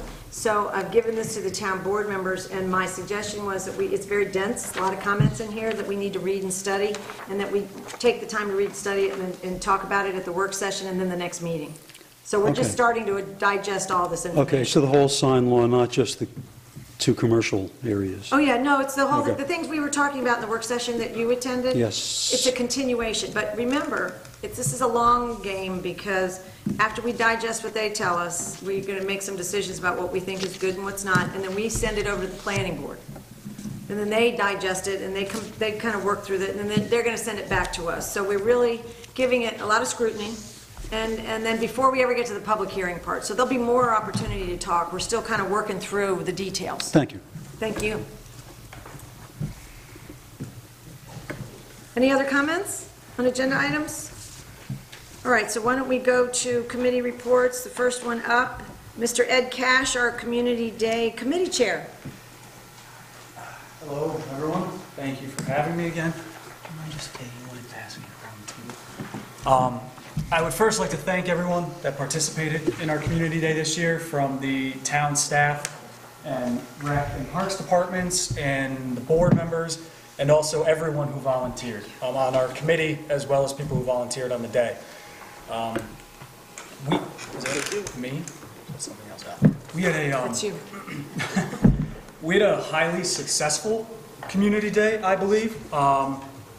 We had a large number of vendors, some new, some who've been here in years past. We had a high estimate of visitors. We don't have an exact number, which is something we should work on for the future, but it was in the hundreds, anywhere between 200 and 300 was estimated. And a number of our activities went over very well. They were enjoyed by families ranging multiple generations. Having the pool open that day was a success. I think that brought in a larger crowd. And I think a lot of people were very happy with how the day turned out. We do understand as a committee, and I think I can speak for the town staff, that changes will be made for the future. We can always improve it, and we're already working on ways to do that. But for it being done this way for the first time in a long time, or first time ever, we believe it was a success. One important thing we had come out of it was that we actually turned a profit. Not a enormous profit, but $78 and change is a difference from most years past where money was spent by the town. So we were proud of that. And the sheet that I handed out to everyone at the table, we had vendor and participant surveys that were filled out. And you can read through it another time. There are suggestions about how to improve things in the future. But you can see from the vendor form, out of the people that we had respond, 7 of the 9 responded that they were provided enough support by the town and the volunteers, with 1 writing in that it was exceptional. Our volunteers and town members, Parks Department, Rec Department, were here for very long days. I think everyone is happy that Community Day and night have now been split, because some of us would have been there for 12 to 14 That's right. hours in the blazing sun. And then the other side are participant surveys, and we only received 13 of the hundreds of people who may come. In the future, we need to do a better job of getting the programs and these pamphlets in people's hands. But of the 13 that responded, 12 responded with a 4 or 5 as having interest in returning for next year's. So that bodes well for us bringing back. That's That- here. the So numbers that down at the right-hand bottom. column, explain that, if you could. Yes. How to read that? There was a 1 through 5 where, on the sheet where they could circle what their likelihood was of returning next year. We received no 1s or 2s, which were the least likely. 2 said 3, 1 said 4, and then 11 said 5. And they also wrote in some comments that didn't make it on to here. I'd like to thank Holly Harvey for putting all the information together. She's not here now, but and they came up with ideas that they would perhaps like to see in the future. But I would just like to say, having spent, we didn't have a long amount of time to put it all together. Yeah. In the short amount of time that our committee was put together and we reached out, I'd like to say outside of the 30 plus vendors that we had dozens of other companies, local businesses mostly, that donated money or certificates or time, and that was very important. That was what allowed us to put the day on without using taxpayers' money. And we hope to grow that in the future. And I don't know, I felt like it was a great success, even though there are things that we can work on, obviously. And I just really wanted to bring that to your attention here. Of course, you were all there. Thank you. And thank the volunteers and staff members and everyone. Did an excellent job. And I would like to say at the beginning, when we talked through our mission, and one of the missions was to try to bring people together. And it was just a delight to have a group of residents involved. And you did a stellar job. We really appreciate you. You followed up. You sent emails regularly. You really were a fantastic chair. We appreciate all the hard work that you put into this. And the team was terrific. Thank you. So thank you. It was just lovely having residents involved, and it's lovely getting this input. And we appreciate it. If you went through all that and you're still willing to maybe do it again next year, we're happy. Well, I hate to get roped into T-ball. No. Yeah, you're doing T-ball next. T-ball starts Monday. I know it's coming up. But I would like to add one final thing, is that we are always looking for volunteers for the future. Whether they have the time to commit to committee meetings, which we were talking about shifting some to the evenings, or they're just willing to share their ideas, be on an email list, or help next year. We're always looking for that, to add more local resident voices to our committee. And I don't think anyone is currently here from the Arlington Jazz Ensembles, the 3 that we had perform that day. But I would just like to put it on the record that they were exceptional. Phenomenal. It was one of the highlights of the day. People want more. And I know next year we'll also have Millbrook's bands involved. It was short notice this year, but next year we'll have them as well. So we'll have even more of our students from this area there next year to participate with that. So it was very exciting, and Thank to you. build on that for the future. Thank you for all your people who work. You did a great job. Really appreciate it. Thanks, Ed. It's terrific. And I'm adding notes from the Arlington Color Guard. Yes. Because they wanted freeze dance or a dance party, but at LaGrange, they danced on bubble wrap. I had never seen that before. I'm like, I wonder how cheap we can get bubble wrap for. Well, They were having a great time. If they took our scavenger hunt, we'll take their dance I off. think they took our scavenger hunt. I've never seen that before. Thank you. Thank you, Ed. Fantastic. Okay, next up, we have Mr. Tom Murphy, who is the chair of the Board of Assessment Review, which just finished their job towards the end of May. Come on up and join us, Tom. Thank you very much for being here. Now, I guess we finished our job, not the first part of our job. We have two more meetings to come. But I don't know if you.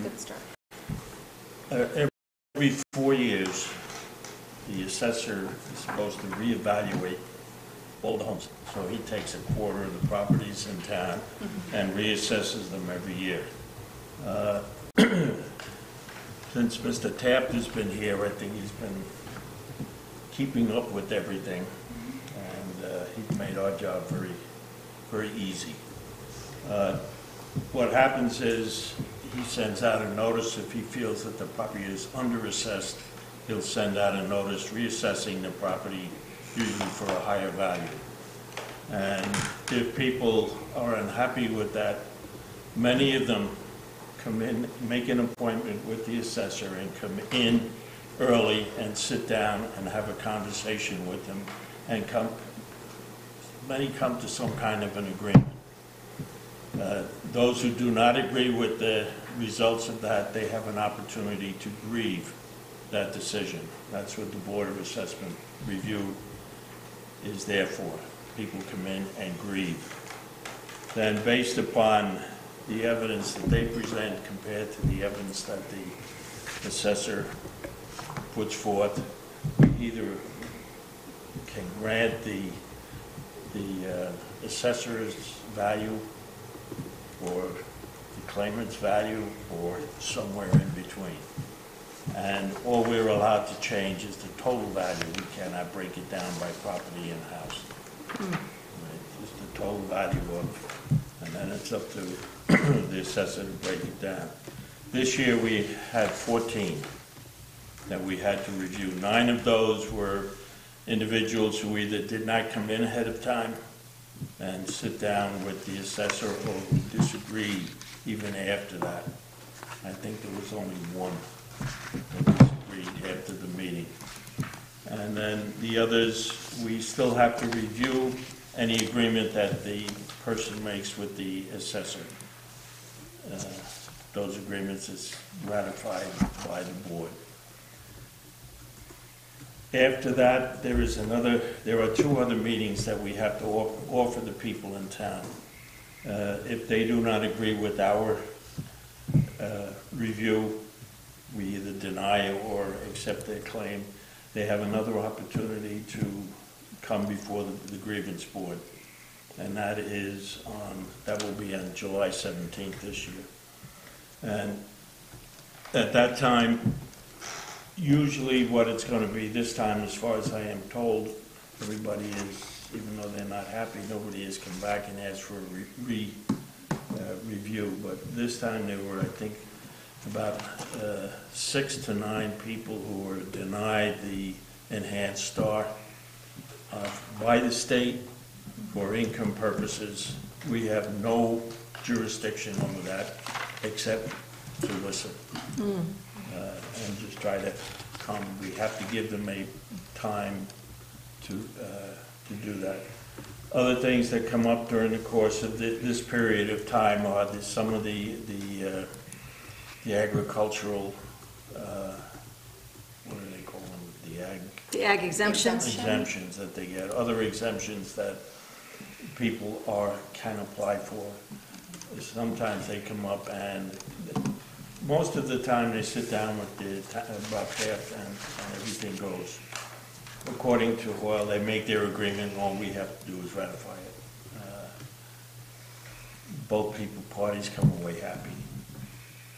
Then I understand also, talking to Rob, that he is interested in dropping the number of members. Presently there are 5 members. When I first started in 2007, that famous year in town, there were 3 of us. One of them was the following year, had a lot of physical problems and couldn't make it often, so they added a 4th person. That one that was ill eventually passed on, and they replaced her, and then somebody brought up the fact that meant we had 4 people on the board. You need a majority vote, so you need to add a 5th person. It's the numbers since everything got squared away after that 2007, and Rob Taft coming to work for the town. 5 people is an awful lot. So we talked about it.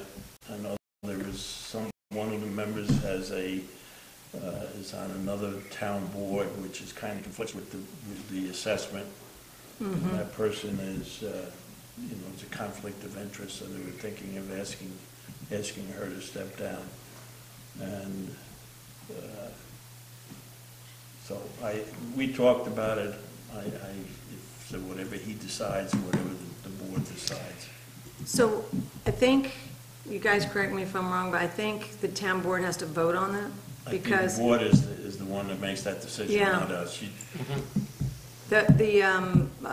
What Robert Taft had said to me was that we have very few applications here. We just don't have that much, and it elongates the process by having multiple people, more people than you need, because there's always questions and conversations. Yes.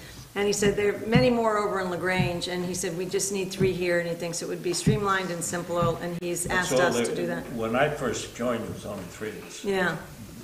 We're lucky we don't have that many, which is a good thing. No, there's not. Well, actually, we had a lot more. Well, that 2007 year was bad, but after that, and then the first year or two that Robert was here with us, when he really had to dive in and straighten everything out. And he's done a good job. And since then, and the other thing, he's available to people. I think the word got out in town. Make an appointment, go in and sit down and talk to them.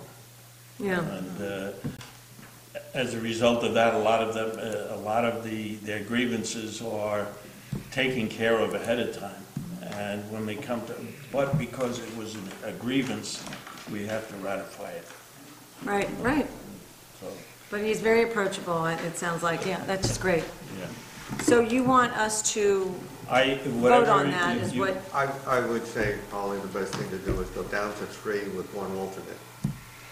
So if somebody gets sick Yeah, that's again, you true. already We'll call you. have her. Then you still yeah, have the Bob 3 and 8. could, or Tom, you would call them. Tom would call them, they were like the bench. I mean, does that sound like a legitimate? Yeah. Okay. Would somebody like to make that motion? Can I make a suggestion? Do you want to table it tonight and do it next month? Yeah, I would prefer to do that myself. See if you have the authority to decrease it from 5 to 3. And if you had 3 and one person had to recuse themselves because of a conflict, that's true. then you'd have 2. Well, yeah, we can think about it. I mean, Robert did address all that with us, but yeah, no, we can. He said that, they've often had that, or not often had that situation, but they always deal with it. And they actually use 2. They've had to use 2 in the past, and it has never been an issue, but he has a fix for it, but that's his suggestion. But we can, and then everybody, maybe you guys could all call him on the phone and talk to him about it and get his opinion. Okay, so we will table it, and then we'll bring it up the next meeting. I'm not making any proposals. Yeah. I know he Yeah. spoke to me about it. Just a suggestion. Yeah, he'd like us to take some action. Okay, that's wonderful. Thank you very much. That's interesting. We appreciate you being here. Okay, next we have departmental reports. Recreation.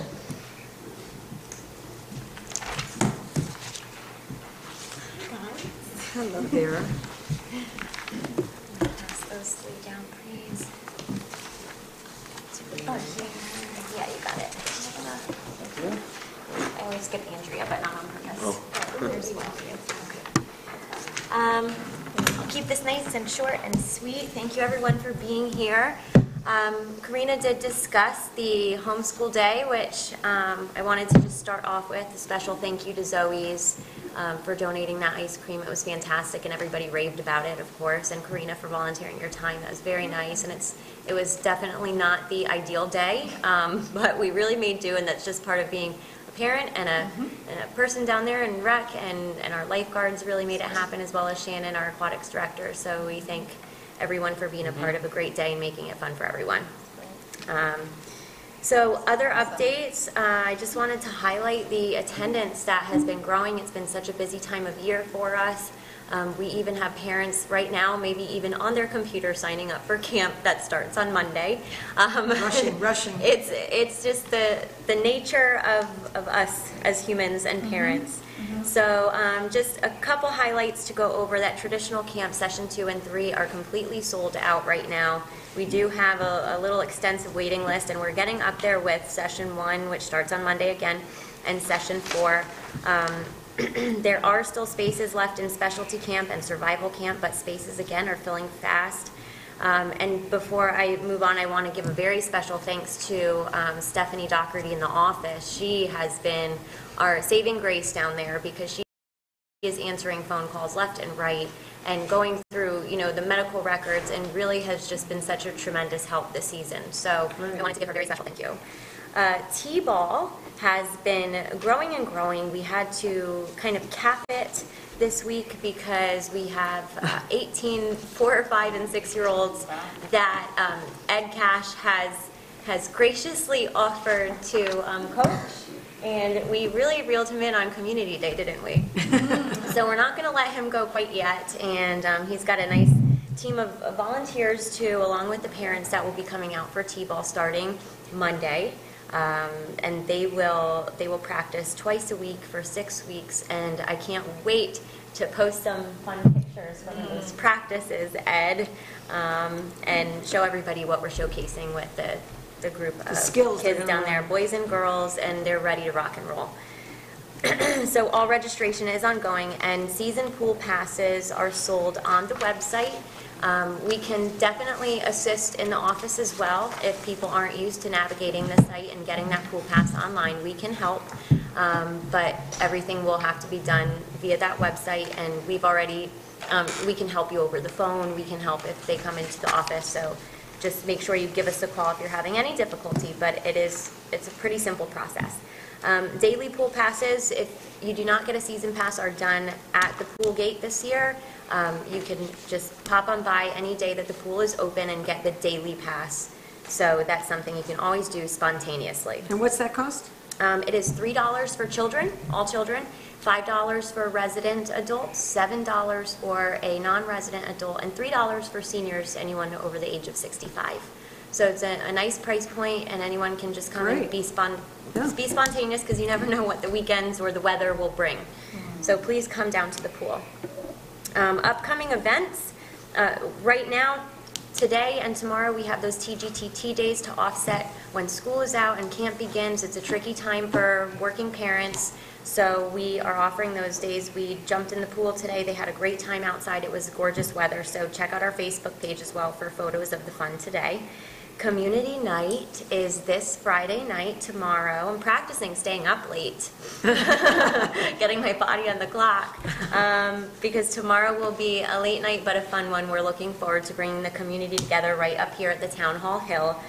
6 p.m. everything starts off with the tailgate party. To enjoy the evening, please bring your lawn chairs, other games if you wish, snacks and drinks, your family, friends. I would highly recommend cash, to be honest, because the food trucks probably work that way. So if anybody's thinking, it's just something that I thought of to be prepared with. And of course, you can always bring your own food and drinks and snacks, but it would be nice to see what other options are in store. We've got tons of interesting things on the menu and things I'm really looking forward to tasting. Tell them about the fried... Tell them, our mouths have been watering. There's a woman coming with fried Oreos, funnel cakes, things like that, but also just a couple things on the top of my head, tacos, burritos, pulled pork, chicken Gouda sandwiches, burgers, fries, some classic fare. Oh yes, all of it's fat-free tomorrow. Only tomorrow. I won't put that in writing. So please join us. Everything starts at 6, so make it an early night. Grab your spot for fireworks, and hopefully we will see you up there at the hill. I'll be there with my kids and bring everyone. It will be a great night. Also cash for the raffle. I think we have a local basket of some goodies that highlight Unionville, and Betsy's been working hard along with lots of volunteers to get some things of that nature together, so it'll be really That'll be fun. That's all time. Unionville businesses and the fire company. Yep. Water bottles, the recreation department. Yep. It's all Unionville, T-shirts and the links. Yeah. It's a very well put together basket. Yeah. So I think, a couple other upcoming events I forgot to highlight because I jumped into community night. But basically all our camps, the sports begin this Monday. And then later next week on Friday, we have our first outdoor movie night officially. We're going to show Black Panther, a really trending movie, really high ratings in the box office. It's PG-13, so, just make sure as the parent, guardian, adult, you're bringing whoever you wish to bring. And it's a great selection of the movie, because I noticed in those in the comments for Community Day, somebody wanted a teen movie. They did. So that was great. Here we are. I had another question. How many homeschool kids, I remember we had this conversation at the beginning of the year, how many homeschool day kids did you have last year? Oh, geez. It was actually around the same amount. I looked at the revenue. The revenue was $316, I believe, for last year, and the revenue for this year was $405. Good so job. It was a little increase, and I think the same amount of bodies really there. It just depends on the families fluctuating, younger kids, older kids. It's a good crowd.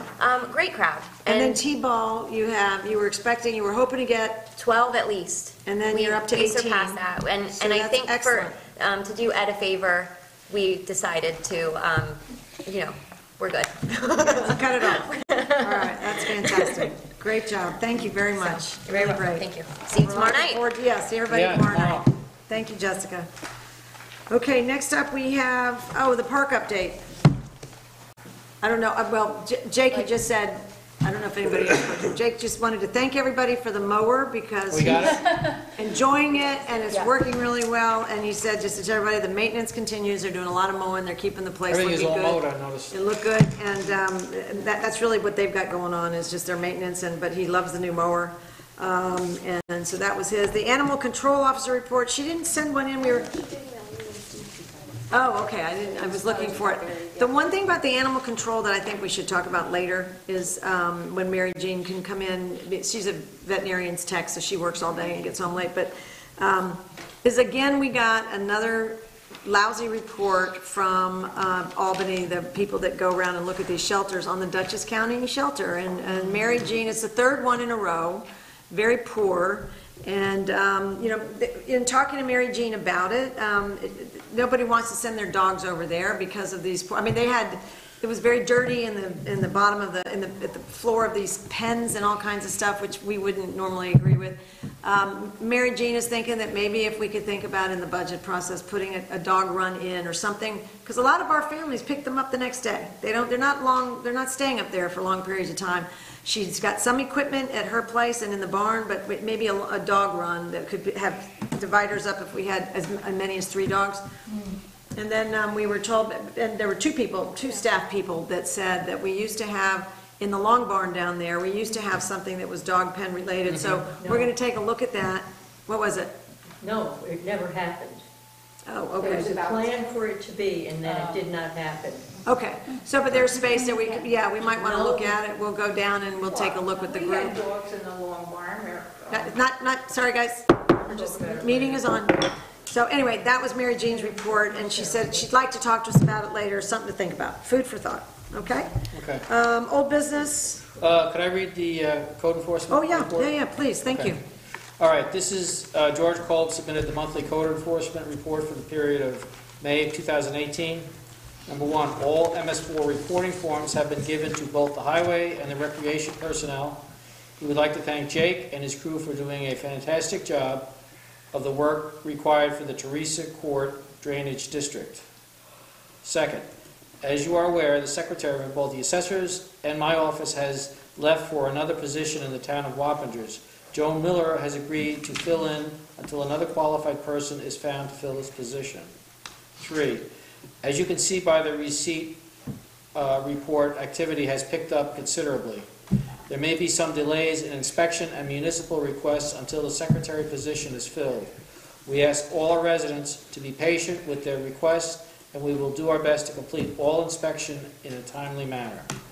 Okay, just to give a summary of his activity, just in May, inspections performed 96, violation notices issued 15, building permits issued 39, old permits and COs issued 29, municipal searches 10, complaints received 8, 8 acted upon, violations abated 8, resident meetings 23, appearance tickets 3, and plan review hours 36.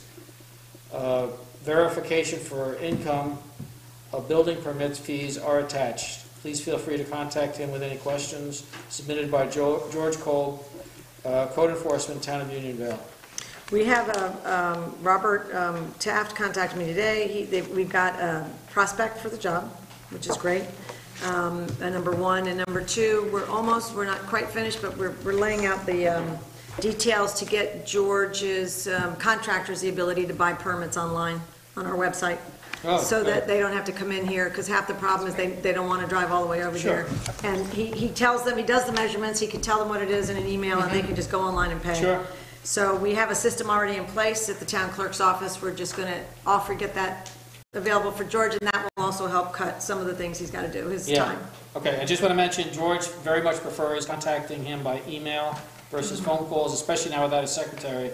So if anybody has any reason to contact him, please send him an email. Yeah. Well, Joan is here answering his phone. I mean, there is somebody here. So he still prefers email. Yeah, he does, with or without. Yeah, you're right.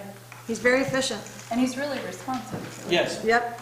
He's terrific. Thank you, John, for taking care of that. You're welcome. Old business, proposed changes to sign regulations and local law. That is an ongoing project.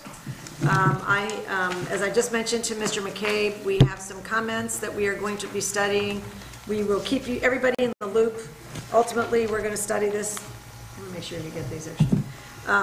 We will be bringing this back, working on it more in our work session in the next meeting, and then we send it over to the planning board. They'll look at it and come back to us with their comments. So it'll be a nice group effort, and everybody will be involved, and we'll have a hearing. Okay? So that was the signage. Next up, 15.2, contract with Mid-Hudson Library System expires 12/31/18. They have sent a letter saying that they would like us to respond to their interest in continuing with the current contract that we have, the same details, the same, well, it starts at $76,000. It's a different dollar amount, clearly, because it's 3 years later, but it starts at that, and they'd like to extend it into 3 years. So we need to respond to them in writing. I told the woman who sent us the letter, Rebecca Aldrich-Smith, when I wrote her back, that we would respond to her this month.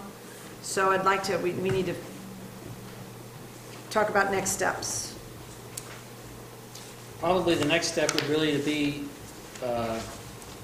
send back the findings of the library steering committee. You know, that was a year's work for a lot of people, and their recommendations, I think, were worthwhile. So that would be my thought on the subject. Yeah, that was a lot, yeah.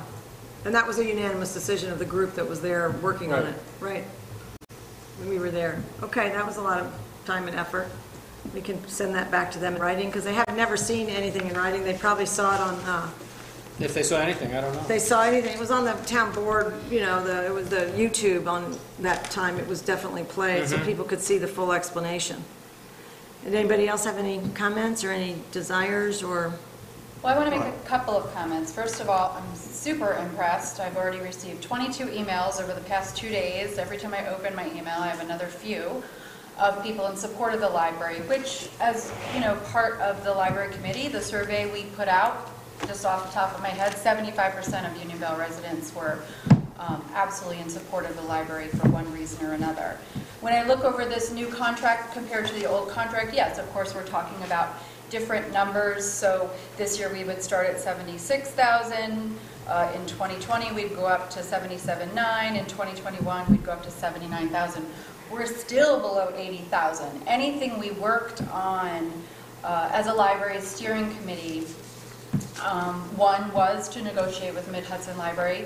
One was to run something on the ballot where we'd be able to sort of work with neighborhood libraries and create something.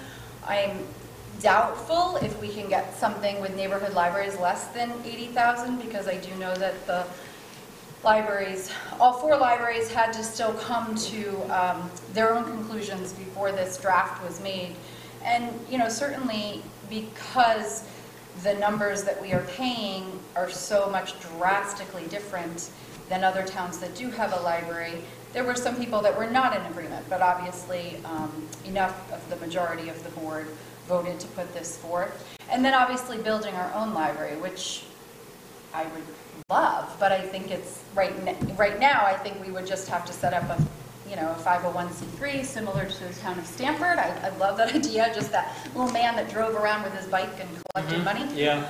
But I think even if we set that up this year, in meeting with the architect, and he showed us beautiful, we could absolutely have something wonderful here that would fit with our community, I have no doubt, but it's not cheap. And then based upon the size of the town, you have to have a certain number of hours you're open, a certain number of people that you're hiring, obviously all the costs of a building, and then the cost of your collections. So while I find that fine to add into a letter to them, when I read this, I thought, wow, this was a gift. This was another gift of inexpensive. There's nothing we can do. Okay, let me just because it's almost 10 o'clock, what we need to decide tonight is how we're going to respond to them. So how would you like to respond to them? I actually you can put all that in a letter, but I'm actually ready to go along with I don't think there's any negotiation. My understanding is there is no negotiation on this, so I'm not really sure what we would write in a letter that would compel them. Why would adding everything, we know for our town sort of the price points and what would be involved in each, which is fantastic, because we need to make a long-term plan. But short-term plan, start of January 1st of next year, we don't have anything in place yet. So I'm not sure what a letter... We have to remember, and I was on that committee, and you were the town board member, and then then John was the town board member. There was over a year's worth of work put into that committee. To rediscuss it tonight as if it were nothing doesn't make any sense to me, because there was a lot of research and time and energy that went into that committee. I don't think, my personal opinion is, it is not appropriate to push all that aside and pretend like that never happened, and that the group of people that came up with those scenarios and numbers and said, this is what we want to suggest that the town board do, I don't even think it's not polite, it's not appropriate, and an advisory committee did spend a lot of time, and to just act like that never happened is odd. So I don't believe, this is going back to the very initial conversations that were had before that group went to all that work. So I feel that we cannot, I think we never dealt, the town board did not deal with the advisory committee's recommendation. So maybe what we have to come to grips with is how maybe review that recommendation and then vote, is the town board going to take the recommendation or not? But you can't go back and start over and share just your opinions about this going forward, because there were a lot of people involved with that, and I don't think it would be right to exclude people. We had people on a committee, they felt strong about it. To exclude all that and move as if it didn't happen is wrong. I mean, it's just wrong. Well, there was never any formal response to them from that board. Right. So I think we owe it to them. You gave the response. Your response was, well, now we've heard all this, and it's not time to deal with it yet. Right. But now so it now is. we're in Now it the is. dealing with it. Yeah, now it's time to deal with it. And that should be our lead-in, I think. Yeah, I think Give you're them right. that information. So maybe we should review that information with everybody before they jump to a conclusion. I think we have to put all the cards on the table and review again what the details were, because there's two sides to every story, and I think ultimately the town people have to decide. I mean, it's not your decision or my decision. I mean, ultimately it should be their decision, but in this particular case, I think we need to explain what those details were, what the other two, there's a lot in that contract. Like, why start at 76? Why go up 2%? Why pay for libraries?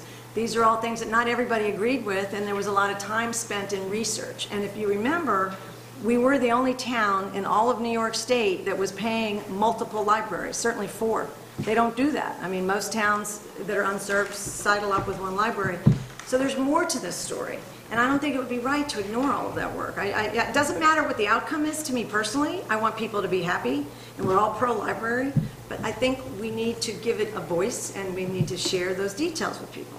And then maybe review it here, and then vote on the advisory committee's recommendation. Maybe that's the way to go, and then respond to them after that vote.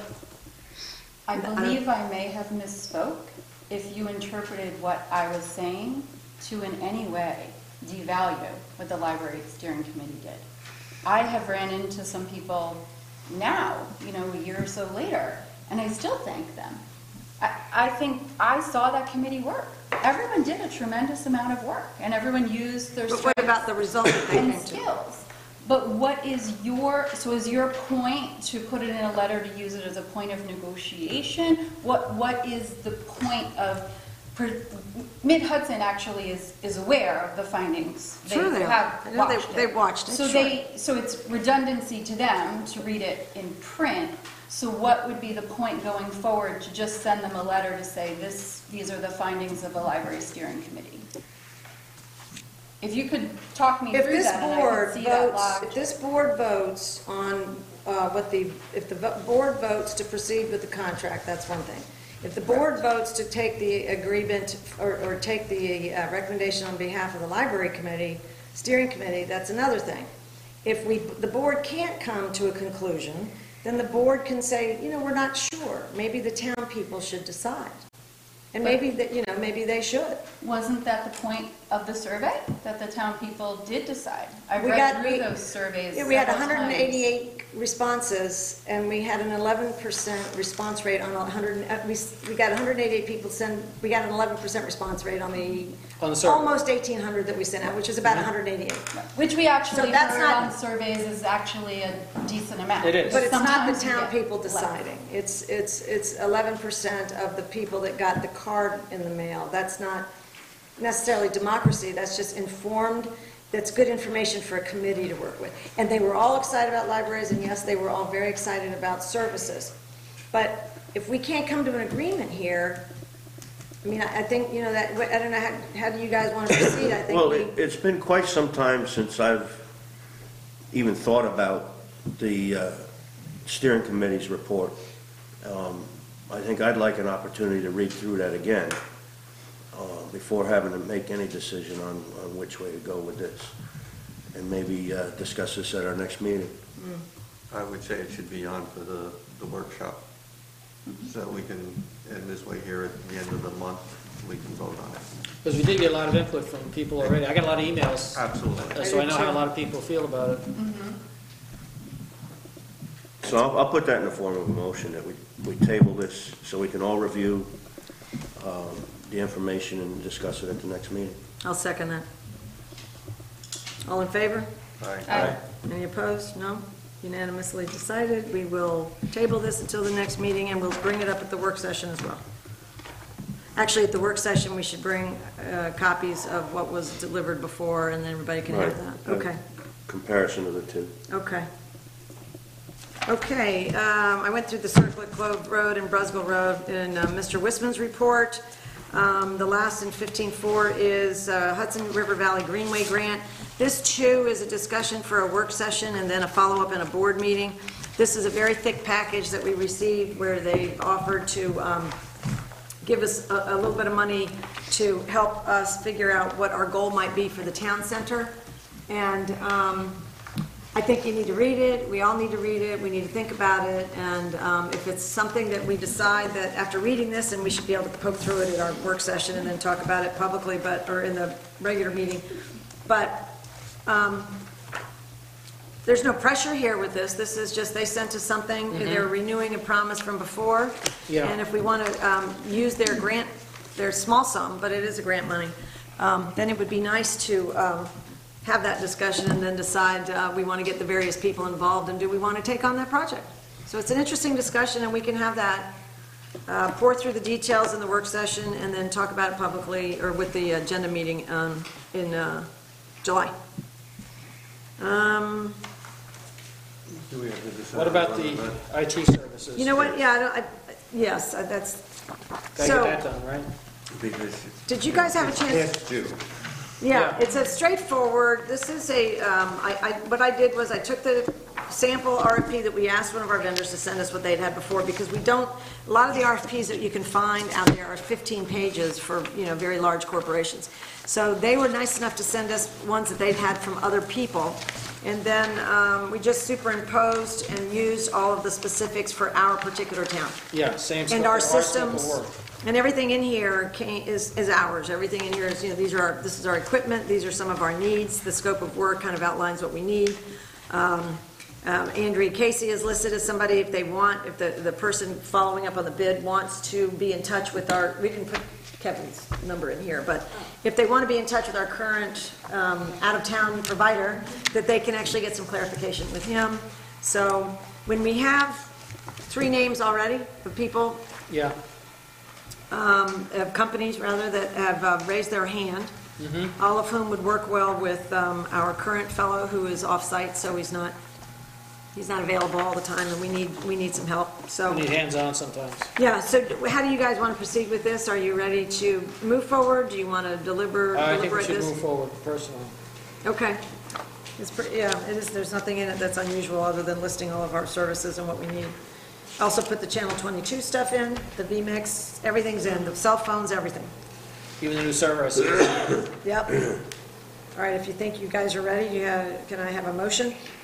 So moved. I'll second it. All in favor of finalizing this copy with our logo on it and have our seal on it and distributing it to at least 3 providers that have come to us ASAP? All in Yes. favor? Aye. All right. It carries. Motion carries. We will take care of this early next week. Good. Oh. Because Andrea won't be here next week. Okay, and then the last, these must be leftover from the old, the procurement policy. I think we bypassed the discussion that we were going to ask you about. Jeff, I apologize for that. Irrevocable letters of credit and performance bonds, highlighted in here in red. Has everybody got, just want to just address that, even though you sent an email, which we appreciate. I'll just say that from experience in the town of Pleasant Valley, I know there was one time where the town tried to call a performance bond due, and the company basically said no and fought the town on it. And there was litigation over it, and the performance bond is there to secure work being performed, and if it's not, and then you have to spend money litigating that issue with insurance companies, it's difficult. So a recommendation was made to the town, this was quite some time ago, to have the option to have an irrevocable letter of credit posted instead of a performance bond. It's just a different type of security for performance of either a contractor or a job. So I made that recommendation that you include that in your procurement policy, and I see that you did. I think you have the option. Have the option. Which I think is good. Okay. That was the only thing that I think was left from our last discussion. Yes. So with everything, and you guys got the copies with the red, so Yeah. I think everything else we've discussed, and if you're ready to go forward, we passed, I sent you the resolution, which was a mistake. We've already passed the resolution to have this policy, and then our decision last time, I think, came from you, Dave, which was a great idea, to postpone until this meeting to adopt these changes. Right. So would you like to make a motion that we update the procurement policy to adopt those changes? I'll make a motion that we update the procurement. All right. Steve, second? Good. All right, all in favor? Aye. All right, unanimously, that vote motion carries. We will update this policy and get it in working order early next week. All right, did I forget anything else? Is I there think a we need a roll resolution? call vote, right? Well, she's saying because It wasn't a resolution. Okay, okay, all right. Yeah, Okay. no, it was just a motion. Okay. We did the resolution last time. Oh, that's right. Okay. Remember? I forgot that too. I sent it out to you again. So yeah, that's how I miswrote this, because I sent you the resolution that we'd already passed. That's Yeah, why- I was thinking what you sent me. Yeah, Okay. sorry about that. That's all right. Okay, can I have a motion to approve the budget adjustments and to pay the bills? So moved. Second? Second. All in favor? Aye. All right, motion carries. We'll pay the bills. We are doing a How are good we job doing there. with vouchers? Are they all pretty well signed? Is there anything you need signed tonight? Of course there is. Oh, wait. Send it around. All right, now, while we're signing some of these vouchers, can we have any public comments on town issues? Yes. Hi, can you identify yourself? Yes, my name's Shannon Burke. I'm the aquatics director here at Timor Park. I've worked here for about 7 years. My family's lived in Unionvale for about 19. So I just wanted to kind of ask a question of the board. I have some papers for you. I only have 2 copies, so the highlighted part. So I had been, for a number of years, hoping to get an accessible pool chair lift in the pool. We have many residents who need accessibility to our pool and cannot enter our pool because there's no way to get in. So I proposed that there were pool lifts, chair lifts that could be used in our pool for the betterment of, for the residents of our town. So I went online to our budget this year and saw that the pool lift was in the budget, so I was very happy about it. But when I had talked to the rec director, Jess, she had told me there was changes to the 2018 budget and that it was no longer in the budget, along with many other things that I had in the pool budget down at the park. So I was just wondering, maybe is there a reason why the budget was changed and the town didn't really know about it? And I also, the paper I handed out is a letter from the American Disabilities Act, and it proposes that public parks and public entities need to have this accessibility, to the pools. I'm not sure if it's by law, but that was the Accessibility Act that was put out in 2010. So, and it has the segment on existing pools, since we were built in the 1990s.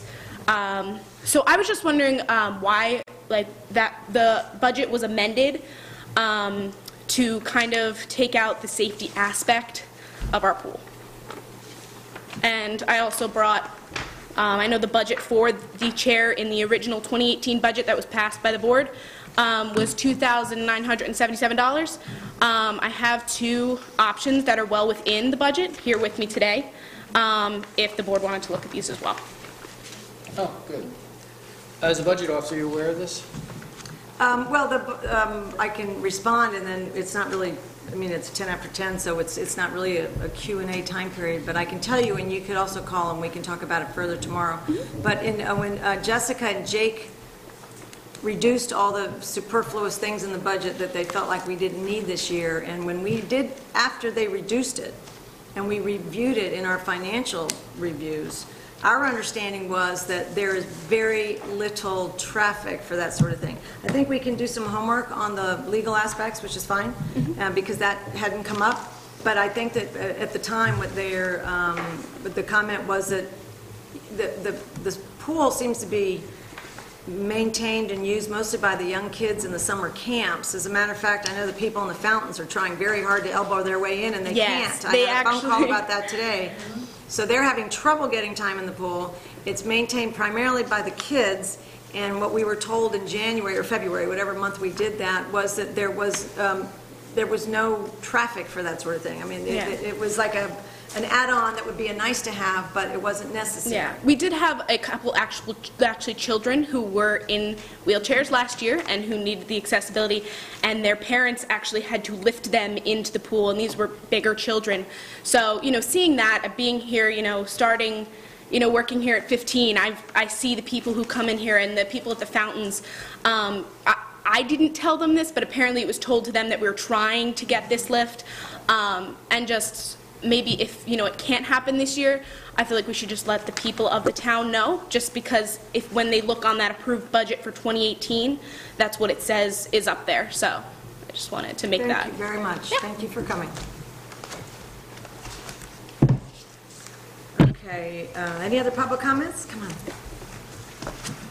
Thank you, Bill McCabe.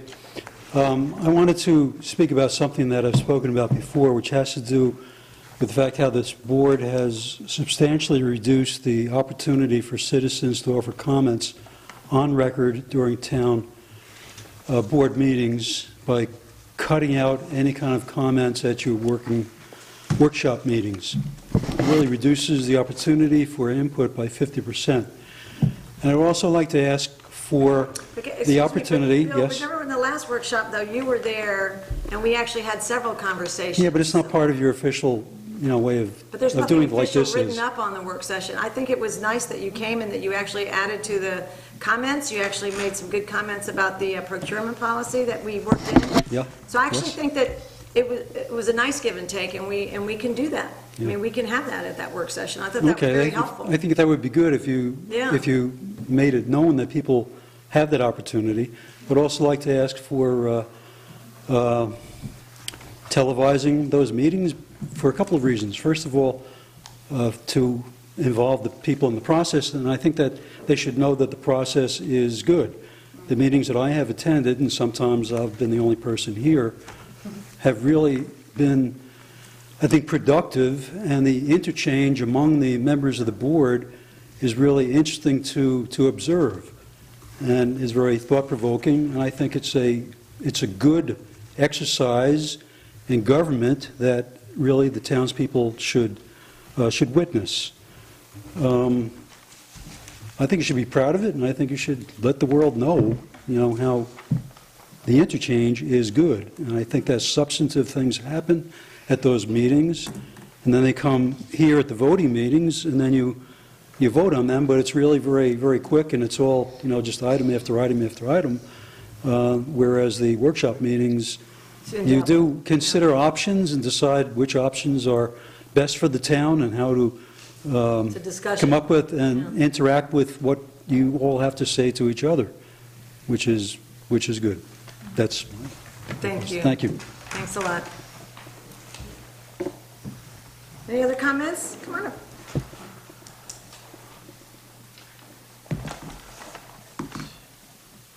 I've lived in the town of Unionville for 23 years, my whole life.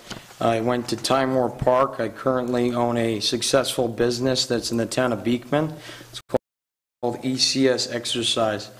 I looked into moving to your town. I looked in back in April, and I talked to Michael Teller Day, a Houlihan Lawrence realtor, on your town center property across from BY's Car Wash. I've been very interested in breaking ground in Unionville because I have extremely successful local business. I'm only 23 years old. I went to school for exercise science. Like I said, I currently am a resident on Barmore Road, and I live in the town of Unionville. I had received a response that you declined my offer on April 23rd, and I just wanted to get some reasons for why that was. But you and I have had a phone call, but I'm not aware of an offer, or is anybody else aware of an offer? I'm not aware of an offer either. You mean to purchase the land? Yes. Yes, I wanted to purchase a parcel of land on that piece. Your offer must have been declined by the realtor, because we didn't get... We did not hear Well, anything. he told me on that date, on the 23rd, that you guys had taken that off the market. I had put in an offer right before you had taken it off the market.